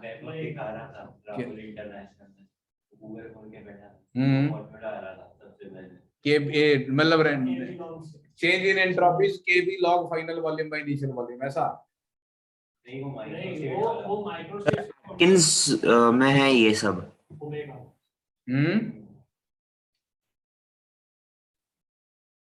सर एटकिंस करके जो बुक है उसमें ये सब दिया है थोड़ा बहुत। हाँ दिया होगा, मैं तो फिजिक्स पढ़ता हूँ, मैं केमिस्ट्री वालों की किताबें कभी पढ़ता हूँ, समझ नहीं आती मेरे को। सर वो केमिस्ट्री में रेसिडुअल एंट्रोपी निकालने के लिए यही बताते हैं। मतलब कुछ रोशनी तो हुई ना तुम्हारे दिमाग में। हाँ, तो it is related to the randomness of the system. Note करें आप, I will be back in 5 minutes, मैं जरा रेस्ट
क्या जी मिल गया? इसमें कहाँ से क्या लिख के नोट करना है? सब इधर उधर लिखा हुआ मैंने।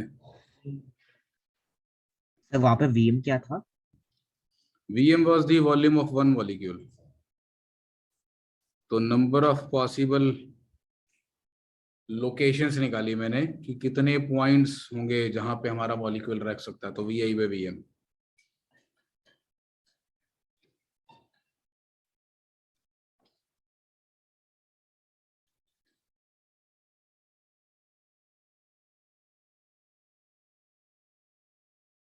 सर ये स्टेट फंक्शन हमने जैसा आइडियल गैस के लिए प्रूफ किया वैसा सॉलिड्स लिक्विड सबके लिए।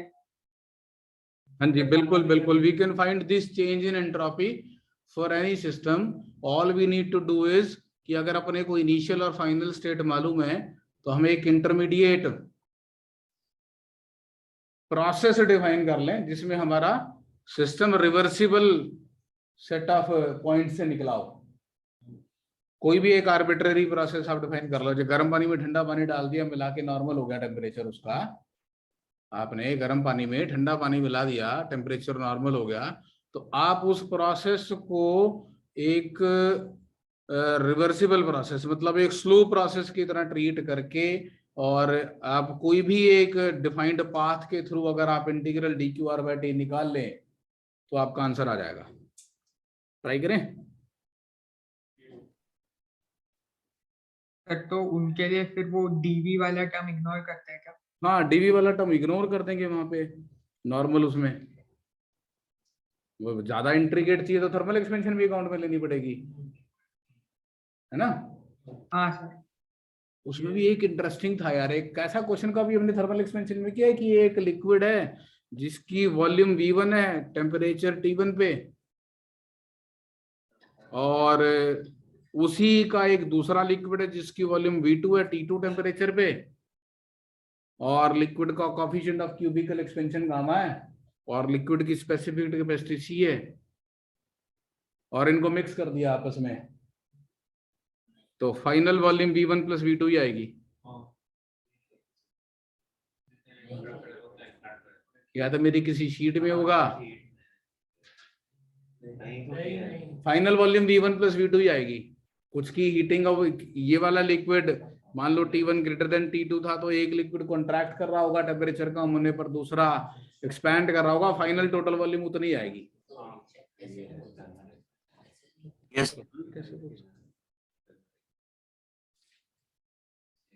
चलो ये वाली बात छोड़ो। द आइडिया इज कि अगर आपके पास एक हॉट ऑब्जेक्ट है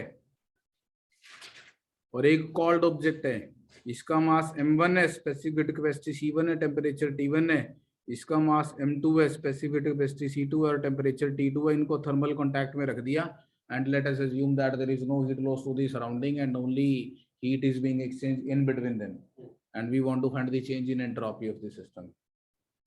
ठीक है, तो पहले तो दोनों फाइनली एक टेम्परेचर पे आ जाएंगे, वो टेम्परेचर निकाल लेंगे, तो वो टेम्परेचर हो जाएगा मेरा m1 C1 T1 plus m2 C2 T2 over m1 C1 plus m2 C2, simple calorimetry का लॉ लगा के heat loss equal to heat gain करके, है ना। अब रियलिटी में तो क्या रहा होगा पता नहीं, टेम्परेचर्स कैसे वेरी कर रहे होंगे, बट वी कैन अज्यूम कि ये जो है ये इस स्टेट से इस स्टेट में जाता है through a series of intermediate steps, जिसमें सिस्टम हमारा हमेशा इक्विलिब्रियम में रहता है, मतलब रिवर्सिबल है।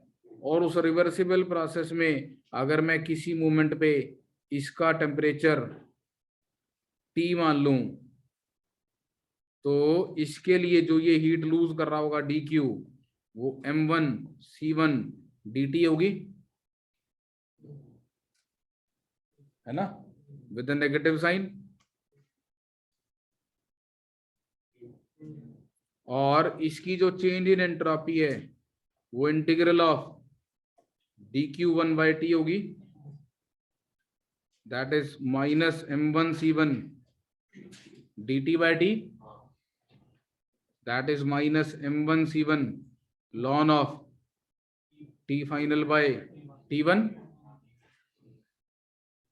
जब हम, अच्छा ये ध्यान से देखना, डेल्टा S निकालते हैं किसी भी उसके लिए चेंज का, तो इसमें जब ये लिखता हूं मैं, तो ये जो डी क्यू रिवर्सिबल है ये हीट इन होती है, ठीक है। यहाँ पे जो डी क्यू होती है वो हीट इन होती है। तो यहाँ पे डी क्यू हीट इन है, तो हीट इन को मैं m1c1 dt लिखूंगा प्लस, और यहाँ भी प्लस ही रहने देता हूँ। जब लिमिट्स पुट करूंगा तो टी फाइनल टी इनिशियल से कम होगा, तो ये अपने आप ही नेगेटिव टाइप्स कुछ आने वाली है, ऐसा हो जाएगा ना, है ना। और दूसरे वाले के लिए जब निकालूंगा तो वो m2c2, उसके लिए टी फाइनल बाय T2 हो जाएगा, और total change in entropy of the system will be m1c1 ln of, यहाँ ln है ना, ln of T final by T1 plus m2c2 ln of T final by T2, ठीक है। Check that ये greater than 0 आ रही है क्या। अगर ये ग्रेटर देन 0 होगी, क्या बोलता है आप, रिवर्सिबल प्रोसेस में टोटल एंट्रोपी हमेशा ग्रेटर देन 0 होती है ना, तो मतलब अगर ये ग्रेटर देन 0 है तो मतलब सिस्टम इसी तरफ प्रोसीड किया होगा ना, स्पॉन्टेनियस प्रोसेस है ये, अपने आप ऐसा हो गया होगा ना, हमें तो नहीं धक्का मारना पड़ा होगा, हमें तो नहीं धक्का मारना पड़ा होगा ना, स्पॉन्टेनियस प्रोसेस है ना। एक हॉट ऑब्जेक्ट को कोल्ड ऑब्जेक्ट का कांटेक्ट में रख दिया, so they will equalize their temperature, ये स्पॉन्टेनियस प्रोसेस है ना। पर अगर स्पॉन्टेनियस प्रोसेस है तो entropy must have increased, that is also the statement of second law of thermodynamics. तो यूनिवर्स का ये, और किसी का तो हुआ ही नहीं ना, ये यूनिवर्स का ही है ना। सराउंडिंग को तो मैंने हीट मानी नहीं एक्सचेंज हो रही है, मैं तो यही मान रहा हूँ ना कि बस दुनिया में बस यही दो चीजें हैं और कोई यही नहीं। यूनिवर्स के साथ तो इन्होंने हीट एक्सचेंज की नहीं, तो यूनिवर्स का तो वैसे ही कुछ नहीं बिगड़ा। ये आ रहा है क्या प्लस।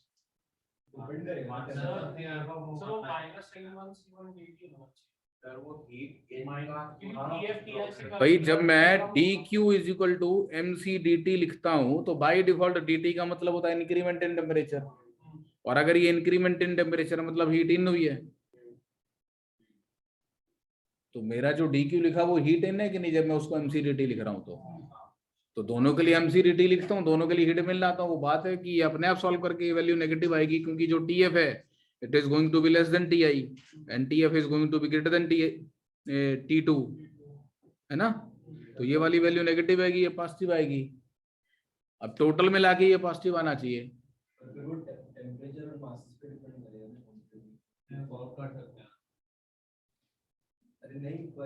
तो ये जो टी फाइनल है,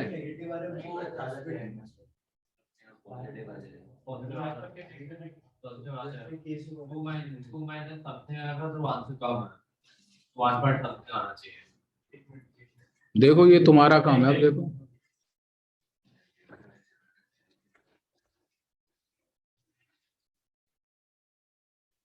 ये तो दिख रहा है कि टी एफ T1 और T2 के बीच में लाई करेगा, है ना।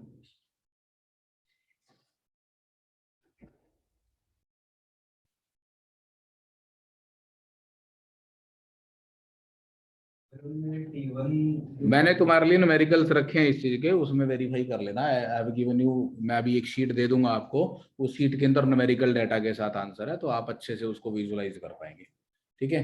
तो मैं एक पूछ रहा था तो मैं आपको आइडिया देते, देखो यहाँ पर ऐसे निकाल सकते हैं आप। हाँ जी कर लो। तो मेरा पर्पस आपको समझाने का था कि क्यों हम एंट्रोपी को रैंडमनेस से रिलेट करते हैं, कैसे मैक्रो स्टेट और माइक्रो स्टेट के बारे में सोच के हम रैंडमनेस के बारे में बात करते हैं।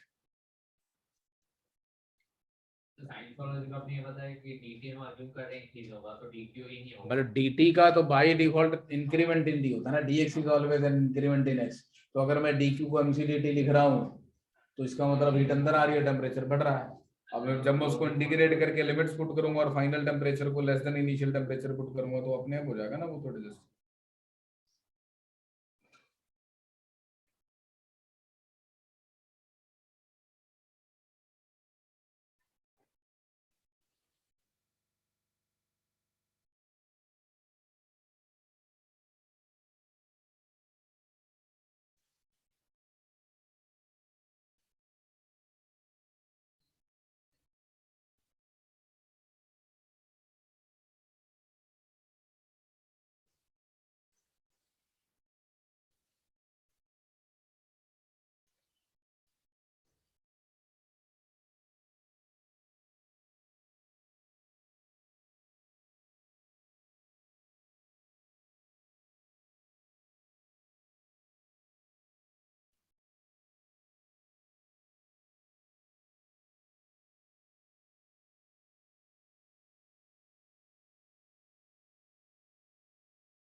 सर नोट हो गया। क्या नोट? हाँ Yes. सर।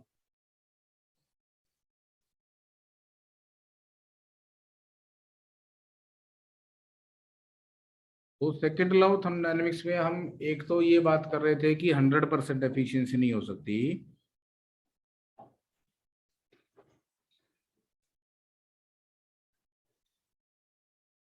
तो what is the heat engine? तो हीट इंजन के बारे में ऑल्दो आप सब लोग जानते ही हैं। तो हीट इंजन में हमारे पास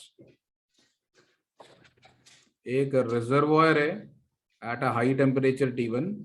ये एक आइडियलिस्टिक केस है जिससे आप हीट अब्सॉर्ब कर रहे हैं Q1।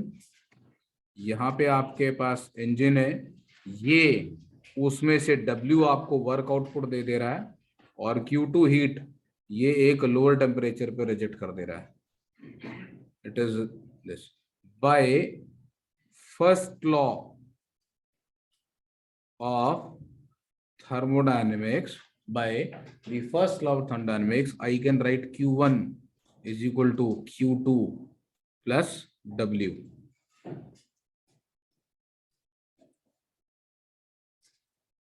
And the efficiency of the heat engine is what we gain over what we have supplied. So it is W by Q1,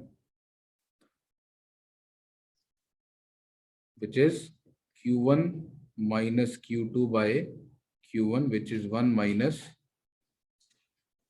Q2 by Q1. ठीक है? Now comes the role of Carnot. So Carnot introduced the idea of a reversible engine. When I say reversible engine means जो reverse कर सकता है, मतलब वो heat pump की तरह भी काम कर सकता है, वो एग्जैक्टली सेम प्रोसेस रिवर्स में कर सकता है विदाउट एनी चेंज, जिसको आप रिवर्सिबल प्रोसेस जैसे आप थर्मोडायनेमिक्स बोलते हैं। तो रिवर्सिबल प्रोसेस का क्या मतलब होता है? जिस पाथ आप पे आए थे, आप स्टेट ए से स्टेट बी पे, आप एग्जैक्टली उसी पाथ पे वापस भी जा सकते हैं। तो ये कह रहा है कि मतलब एक रिवर्सिबल इंजन है। रिवर्सिबल इंजन का मतलब है कि जो इतना मतलब स्लोली प्रोसीड कर रहा है कि आप किसी भी मूवमेंट पे आप उसको उल्टा चलाएंगे तो आपको सेम इफेक्ट मिलने वाले हैं।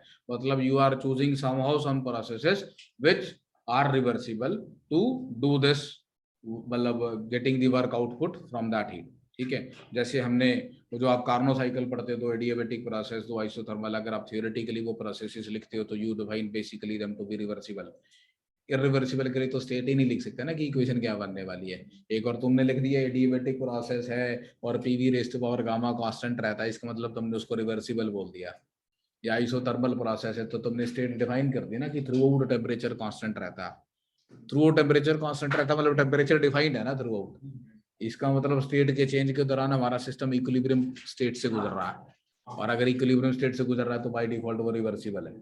ठीक है? तो वो कहता है कि एक रिवर्सिबल इंजन है। रिवर्सिबल इंजन का मतलब है कि अगर आप इसको उल्टा चलाएं, अगर आप इसको उल्टा चलाएं तो ये एग्जैक्टली सेम काम कर सकता, और same W amount of work आपको करना पड़ेगा, and it will absorb Q2 and reject Q1 to the reservoir at the higher temperature. तो रिवर्सिबल का मतलब ये है। ठीक है? समझ में आई बात? और मतलब ये है कि इसकी फॉरवर्ड प्रोसेस में और बैकवर्ड प्रोसेस में एफिशिएंसी सेम है। मतलब the ratio W by Q1 या the ratio of Q1 by Q2 is same during the forward process and the backward process. यही मतलब हो ना इसका।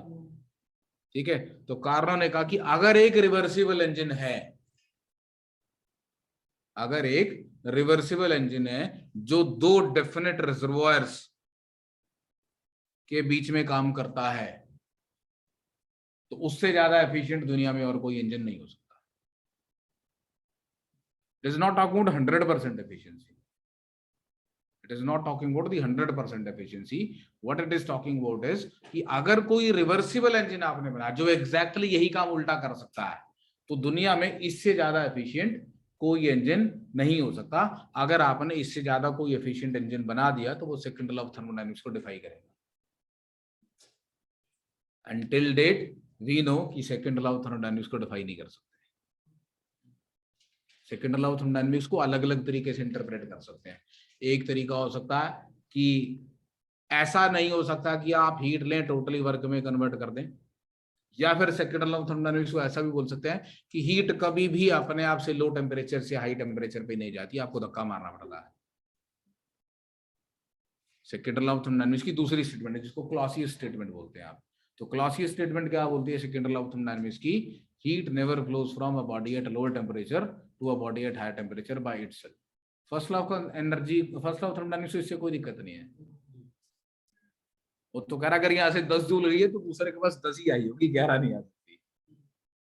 लेकिन सेकंड लॉ कहता भैया ठंडे से गर्म पे 10 भी नहीं जा सकती, 10 छोड़ो 1 भी नहीं जा सकती. अपने आप से अपने को धक्का मारना पड़ेगा.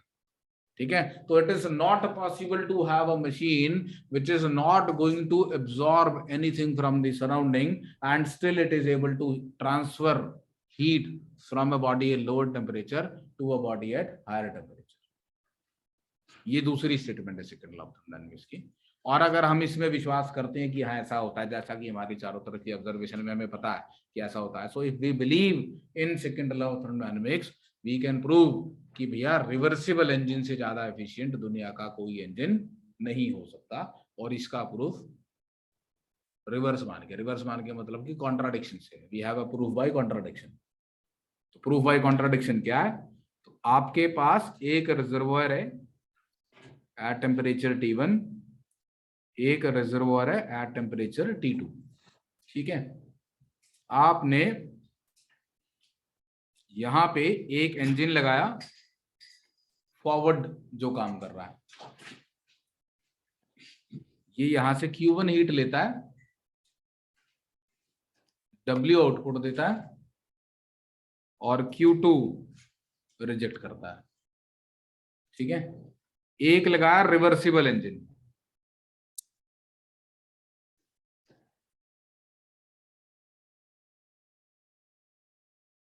इस रिवर्सिबल इंजन को W हीट दी, W वर्क दिया, और ये reversible engine it has an efficiency different from the original engine that we have taken. I am assuming there are two different engines having different efficiencies. ठीक है. ये reversible है तो ये Q2 प्राइम हीट लेता है W पर और Q1 प्राइम रिजेक्ट करता है. ठीक है. ठीक. तो लेट अस अज्यूम कि eta is greater then eta prime. हमने मान लिया कि ईटा जो है वो ईटा प्राइम से ज्यादा है.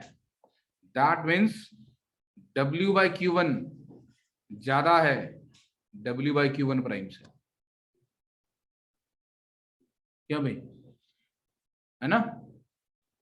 दैट मीन्स Q1 प्राइम ज्यादा है Q1 से. ठीक है. Yes, sir. और एफिशिएंसी को 1 माइनस Q2 बाई Q1 लिख सकते हैं, और ये ज्यादा है 1 minus Q2 prime by Q1 prime से. That means Q2 by Q1 या फिर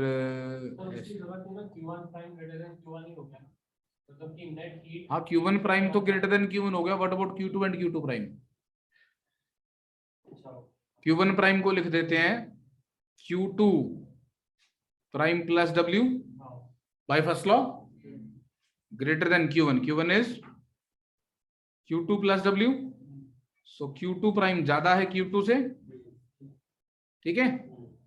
अब हमें तो अपनी जेब से कुछ नहीं देना पड़ा, इस इंजन ने वर्क किया वही हमने इसको दे दिया. हमने तो अपनी पॉकेट से कोई खर्चा नहीं किया. और आपको दिखाई दे रहा है कि नेट हीट नीचे वाले रिजर्वर से ऊपर वाले रिजर्वर पे चली गई, क्योंकि जितनी लोअर टेम्परेचर पे रिजेक्ट करी थी वो कम है, जितनी उससे एब्जॉर्ब करी वो ज्यादा है. जितनी बड़े वाले हाई टेम्परेचर को रिजेक्ट करी है वो उससे एब्जॉर्ब होने वाले से कम है. So the sole effect of this setup is to transfer energy from lower temperature to higher temperature without spending anything. तो सेकंड लॉ वायलेट हो गया. तो अगर आपके पास एक रिवर्सिबल इंजन है, उससे ज्यादा एफिशिएंसी और किसी की नहीं हो सकती. या तो कम होगी या बराबर होगी। इसको बोलते हैं कार्नो थ्योरम। मैं बोलता हूँ कार्नो घमंडी आदमी था, वो कहता था दुनिया का कोई जो हीट इंजन है वो मेरा जो इंजन मैं बता रहा हूँ रिवर्सिबल इंजन उससे ज्यादा एफिशिएंट नहीं हो सकता। इसका मतलब अगर आप दो डेफिनेट टेम्परेचर के रिजर्वायर्स के बीच में एक रिवर्सिबल इंजन बनाते हैं तो वो आपका एक आइडियल केस हो गया, उससे ज्यादा एफिशिएंट दुनिया का कोई इंजन नहीं हो सकता। तो ये अब एक अलग चीज होगी ना। सेकंड लॉ ऑफ थर्मोडायनेमिक्स एक अलग बात थी, मतलब don't relate it to 100% efficiency. आप ये मत सोचो कि यार 0 केल्विन का रिजर्वायर नहीं ढूंढ सकते, वो तो ठीक है समझाने के लिए बोल दिया जाता है। पहले कार्नो थ्योरम बोल देते हैं कि एफिशिएंसी 1 - T2/T1 होती है, बाद में बोल देते हैं यार T2 तो 0 हो नहीं सकता, इसलिए 100% एफिशिएंसी नहीं हो सकती। But second law is independent of Carnot's theorem या efficiency of a reversible process, है ना। सेकंड लॉ अपने आप में एक इंडिपेंडेंट स्टेटमेंट है कि हीट कभी नीचे से ऊपर नहीं जा सकती अपने आप, या फिर आपको ऐसा नहीं हो सकता कि आप किसी रिजर्वोयर से हीट लें और कंप्लीटली वर्क में कन्वर्ट कर दें और बाकी दुनिया में और कुछ नहीं हुआ। The sole effect is this, ऐसा नहीं हो सकता। तो बेसिस दैट अब हम एक नई चीज पे पहुंच गए कि maximum possible efficiency that we can have is for a reversible engine. Reversible engine का क्या मतलब है? जो exactly same series of processes को उल्टा चला सकता हो, ठीक है। Sir Q2 prime is greater than Q2 के बाद आप क्या बोले? Q2 prime is greater than Q2 का क्या मतलब हुआ कि यहां से जो हीट इधर आई उसके मुकाबले में ये ज्यादा है, यानी नेट इफेक्ट है लोअर टेम्परेचर वाले रिजर्वोयर से हीट निकली है, और Q1 के मुकाबले में Q1 प्राइम ज्यादा है यानी नेट हीट इसको गई है, और मेरी जेब से कुछ लगा नहीं क्योंकि मैंने तो इस इंजन को इससे आने वाले वर्क से चला दिया, और ये हो नहीं सकता।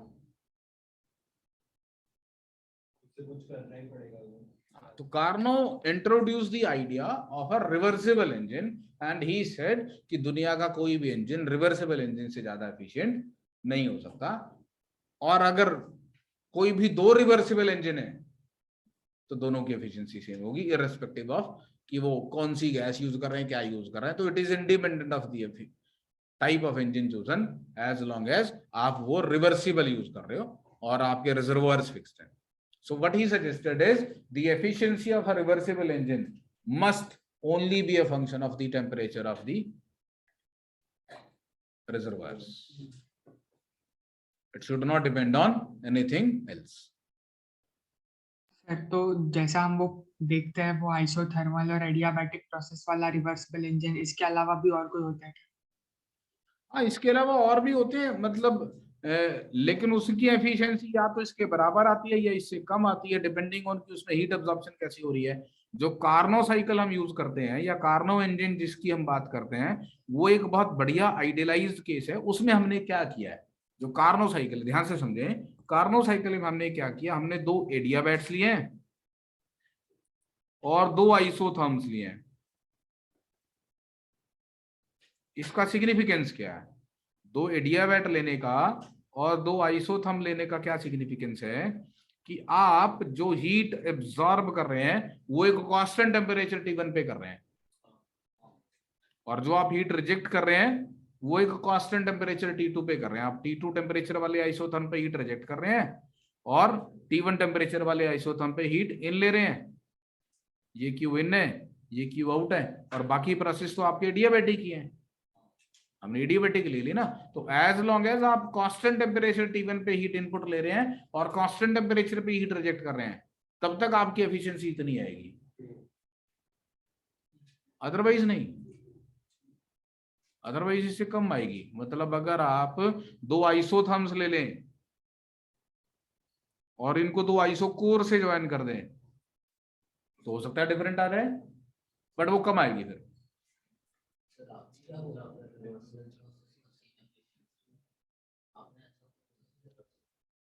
मैंने ये बोला था कि अगर आप एक ऐसा रिवर्सिबल इंजन बना रहे हैं which absorbs heat from a reservoir at fixed temperature and rejects heat to another reservoir at fixed temperature, then that is going to have the maximum possible efficiency. And any reversible engine which is doing this will have the same efficiency as this.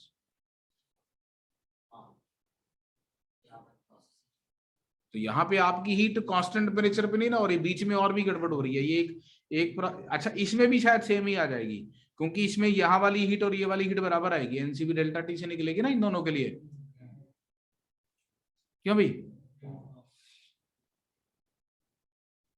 I guess so. लेकिन अगर आप कुछ और different process ले लें, जैसे constant volume ले लें, दूसरा कांस्टेंट प्रेशर ले लें, या दो कांस्टेंट प्रेशर वाले प्रोसेसेस ले लें, तो फिर वो डिफरेंट आनी शुरू हो जाएगी, but then it will be less than 1 minus T2 by T1। आपकी जो भी आपका प्रोसेस उसमें जो सबसे हाईएस्ट टेम्परेचर है और जो सबसे लोएस्ट टेम्परेचर है, तो efficiency 1 minus the lowest temperature involved and the highest temperature involved, efficiency is always going to be less than equal to this। ठीक है, रियलिस्टिक उसमें जो एफिशिएंसी होगी it is always going to be less than और equal to 1 minus the highest temperature, sorry lowest temperature over the highest. Equal कब आएगी? जब आपने कार्नोट साइकिल बनाई हो, जिसके अंदर आपकी हीट थ्रू आउट उसी टेम्परेचर पे एब्जॉर्ब हो रही है या उसी टेम्परेचर पे रिजेक्ट हो रही है।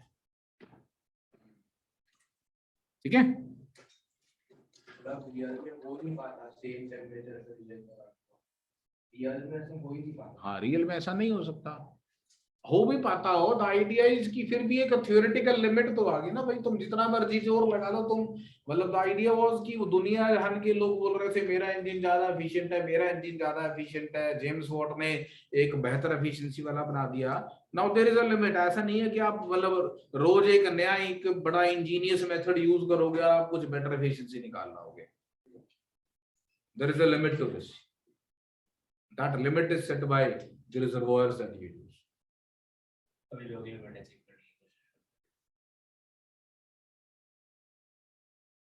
सर अगर हम बस आइसोथर्म्स और एडियाबैटिक प्रोसेसेस यूज करें और एक साइक्लिक प्रोसेस बना दे तो वो हमेशा रिवर्सिबल इंजन बनेगा क्या? अगर आपने पहली बात तो प्रोसेसेस डिफाइन कर लिए तो वो रिवर्सिबल ही है। मेक चमड़ा सबसे पहले तो सोच, अगर तूने बीडी ग्राफ बना दिया किसी प्रोसेस का तो वो रिवर्सिबल प्रोसेस है, क्यों भाई? नहीं सर, रिवर्सिबल इंजन। तो रिवर्सिबल प्रोसेसेस के ऊपर बेस्ड होगा रिवर्सिबल इंजन ऑब्वियसली।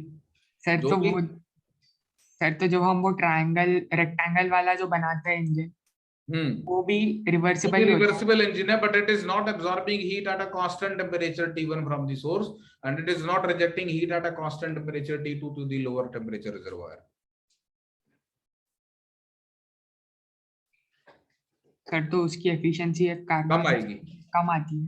उसके लिए ये रिजल्ट, ये जो मैंने लिखा उस पीवी ग्राफ में जो हमने वो बॉक्स वाला बनाया था ना, जिसमें वो गामा -1/2 गामा +1 टाइप्स एफिशिएंसी निकाली थी हमने, P0 2 P0 और V0 और 2 V0 वाला एक बॉक्स टाइप मैंने साइक्लिक प्रोसेस बनाया था और उसकी एफिशिएंसी निकलवाई थी, तुम लोगों से निकलवाई थी ना। वो 2/19 और 2/13 टाइप्स ऐसे कुछ आंसर आ रहे थे जिसके मोनोटॉमिक और डायटॉमिक के लिए, है ना। तो उसकी जो एफिशिएंसी है वो 1 minus the highest temperature involved in that process divided by the lowest temperature, उससे कम आएगी। ठीक है,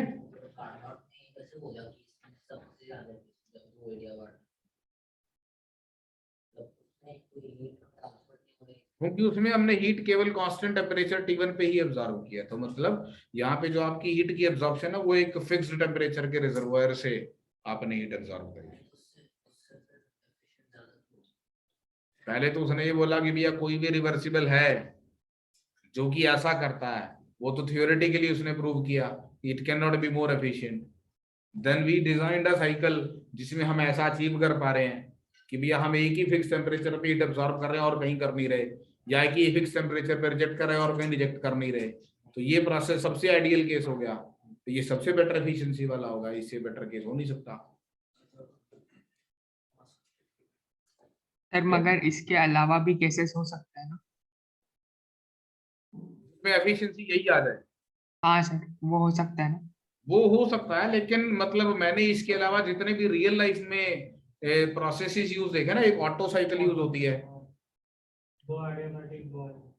एक रियल लाइफ में ऑटो साइकिल यूज होती है और एक डीजल साइकिल यूज होती है।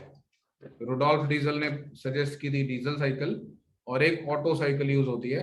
तो इनकी एफिशिएंसी, इसकी एफिशिएंसी मुझे कुछ हल्का हल्का याद है, ये 1-1/v2/v1 की पावर गामा, ऐसा सब कुछ आंसर आता है, फिर v2 and v1 are the final volume and initial volume.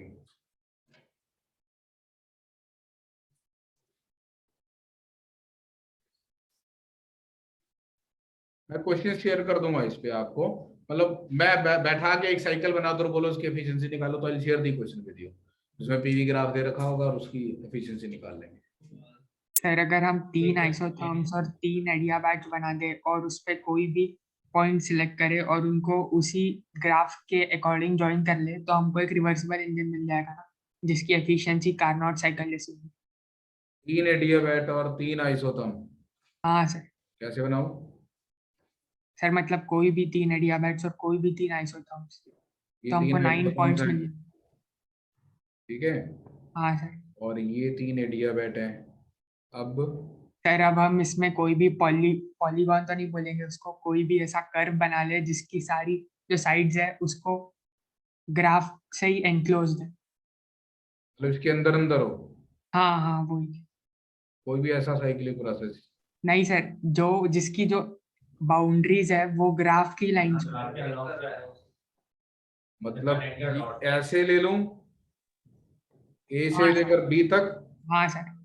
फिर बी से लेकर सी तक, हाँ फिर सी से डी तक, हाँ, फिर डी से ई तक, और फिर ई वापस। से एफ तक, नहीं ई से एफ तक, एफ यहां ले लेते हैं ना, और फिर ऐसे है ना। हाँ तो इसकी एफिशिएंसी क्या बोल रहा है अब तू, T1/T3? हाँ, इसकी भी कार्नोट साइकिल जैसी आएगी।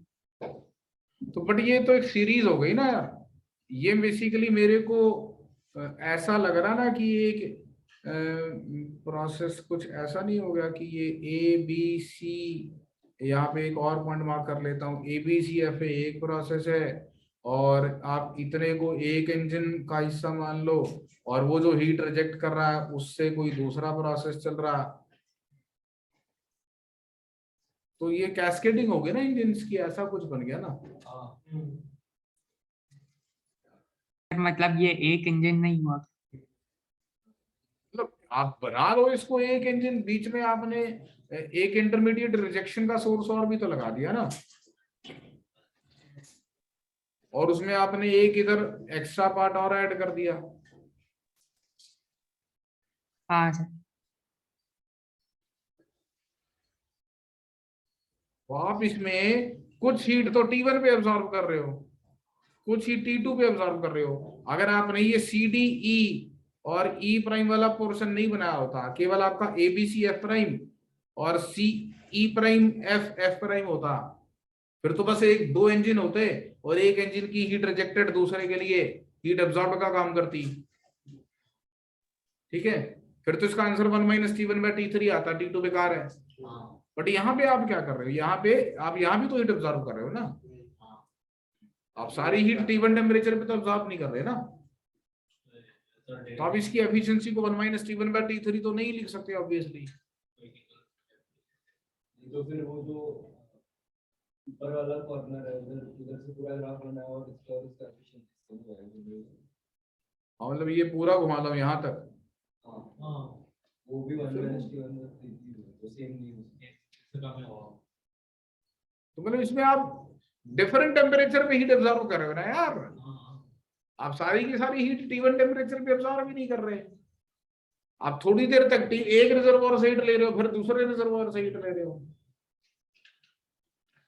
तो क्वेश्चन का क्या मीनिंग है तेरे, क्या पूछना चाह रहा था, कुछ नहीं समझ में आया मेरे को क्वेश्चन का मतलब।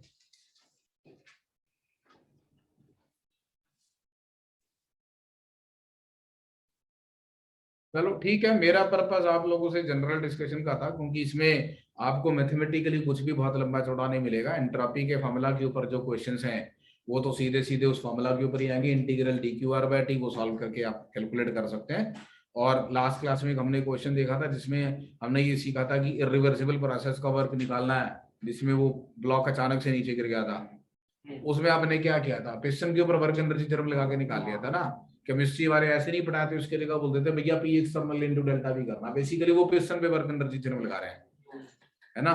ये एक कंटेनर है, इसमें ये एक पिस्टन था और इसको एक रस्सी से बांध रखा था, और यहाँ पे एक गैस थी हाई प्रेशर पे, है ना। गैस का प्रेशर 2P0 था, एटमॉस्फेरिक प्रेशर P0 है, और ये रस्सी टूट गई और इसके बाद ये पिस्टन मूव करके एक नई पोजीशन पे आ गया। अब गैस का प्रेशर वापस P0 हो गया होगा ना। अब इस प्रोसेस में while the rope breaks and piston moves to a new equilibrium position, during that intermediate process you cannot write the pressure of the gas, so it is not possible for you to do integral P dV where P is the pressure of the gas, but आप इस piston के लिए work energy theorem लगा सकते हो। आप कहोगे इस पे एक P0 है फोर्स लग रही होगी, अज्यूमिंग कि एटमॉस्फेयर एक इनफाइनाइट बॉडी है, उसका टेम्परेचर P0 का P0 ही रहना है, उसको आप P एक्सटर्नल बोल दे रहे हो, या फिर उसमें mg और ऐड कर लो, या ग्रेविटी का वर्क कर ले लो। आपको भैया पिस्टन की पहले भी स्पीड 0 थी, बाद में भी स्पीड 0 है, तो पिस्टन पे नेट वर्क डन 0 होना चाहिए। तो work done by the gas plus work done bye atmosphere plus work done by gravity should be 0, तो वर्क डन बाय गैस निकल जाएगा। अब यहाँ पे वर्क डन बाय गैस को integral P dV where P is the pressure of the gas नहीं लिख सकते। तो यही आपको केमिस्ट्री में ऐसे याद करा दे जाता, भाई इरिवर्सिबल प्रोसेस है तो P एक्सटर्नल dV करना है ना। वो केवल इतना बता दे तो भाई P एक्सटर्नल dV करना है। यहाँ पे आप पिस्टन के लिए वर्क एनर्जी थ्योरम लगा लो फिजिक्स में, एक ही तो बात हुई। यही तो मेरे से बार बार पूछ रहे sir irreversible P external dV क्यों आता है, तो पिस्टन पे वर्क एनर्जी थ्योरम लगाई है। सिंपल, ठीक है। चलो जी, बहुत है, इतना गला थक गया मेरा बोलते बोलते। आई होप कुछ मतलब एनलाइटनमेंट हुई है। बाकी क्वेश्चंस तो सॉल्व हो ही जाते हैं, कुछ जो थ्योरेटिकल कंफ्यूजन्स या आपके दिमाग में, तो थोड़ा बेटर सोच पाएंगे उसके बारे में। चलिए ठीक है जी। तो हम लोग ऐसा बोल सकते हैं कि एक इलेक्ट्रिकल इंजन ज्यादा एफिशिएंट होगा एक हीट इंजन से? इलेक्ट्रिकल इंजन इलेक्ट्रिसिटी कहाँ से लाएगा, इलेक्ट्रिकल पावर लाएगा ना, वो कहाँ से आई होगी। सर तो वो वर्क का फॉर्म हो गया ना, हीट का फॉर्म नहीं हुआ। तो वहां पर भी ये कंस्ट्रेंट तो आए, मतलब वो वर्क, वो इलेक्ट्रिकल एनर्जी आई कहां से। पर तू ये कहना चाह रहा है कि डायरेक्टली हीट को वर्क में कन्वर्ट करने की वजह इलेक्ट्रिकल एनर्जी को वर्क में कन्वर्ट करे तो ज्यादा यूजफुल है। इंजन की एफिशिएंसी है, बट देन हीट सब ऐसा कुछ एफिशिएंसी तो है ना। Yes sir. तो ठीक है, तो अब वो इलेक्ट्रिकल एनर्जी कहाँ से आई। हम तो बात ही कर रहे थे कि हमारे पास नेचर में जो सोर्स ऑफ एनर्जी है वो तो एक्चुअली थर्मल एनर्जी है। अब ठीक है, आप केमिकल एनर्जी को इलेक्ट्रिकल में कन्वर्ट करके उस इलेक्ट्रिकल को मैकेनिकल में कन्वर्ट कर रहे हो, तो वो तो ऑब्वियसली बहुत एफिशिएंट है।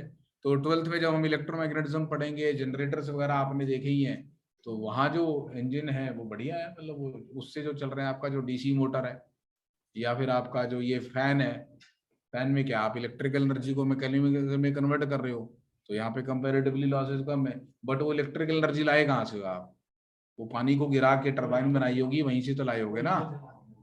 तो कहीं ना कहीं तो आपने कुछ इंजन टाइप चीज लगाई होगी ना। हाँ वो ठीक है तेरी बात कि वो मतलब अपेरेंटली वो हीट इंजन से ज्यादा एफिशिएंट है। टेस्ला इंजन होता है वो समझ लो 3-4 डिफरेंट फॉर्म में कन्वर्ट करके फिर वर्क में कन्वर्ट करते हैं, 98% एफिशिएंट हो जाता है। पर वो मतलब you are not taking thermal energy directly, सीधी सी बात। अगर आप थर्मल एनर्जी का रिजर्वर लेके वहां से वर्क लेकर आ रहे हो तो उसमें लॉसेस भयंकर होने वाले हैं, है ना। फाइनल स्टेज में 90 का ओवरऑल काफी कम हुआ है। चलिए ठीक है बेटा। सर अगर पीवी ग्राफ एक ही पॉइंट पे डिसकंटिन्यूअस है तब भी उसे एक पॉइंट पे डिसकंटिन्यूअस का मतलब सर मतलब एक पॉइंट पे वो बहुत जल्दी स्टेट चेंज कर देता है। अगर पीवी ग्राफ बना रहे हो कंटिन्यूअस तो वो रिवर्सिबल है, अगर डॉट्स से रिप्रेजेंट कर रहे हो पीवी ग्राफ को तो वो रिवर्सिबल है ना। Yes sir. ठीक है बेटा, और कुछ।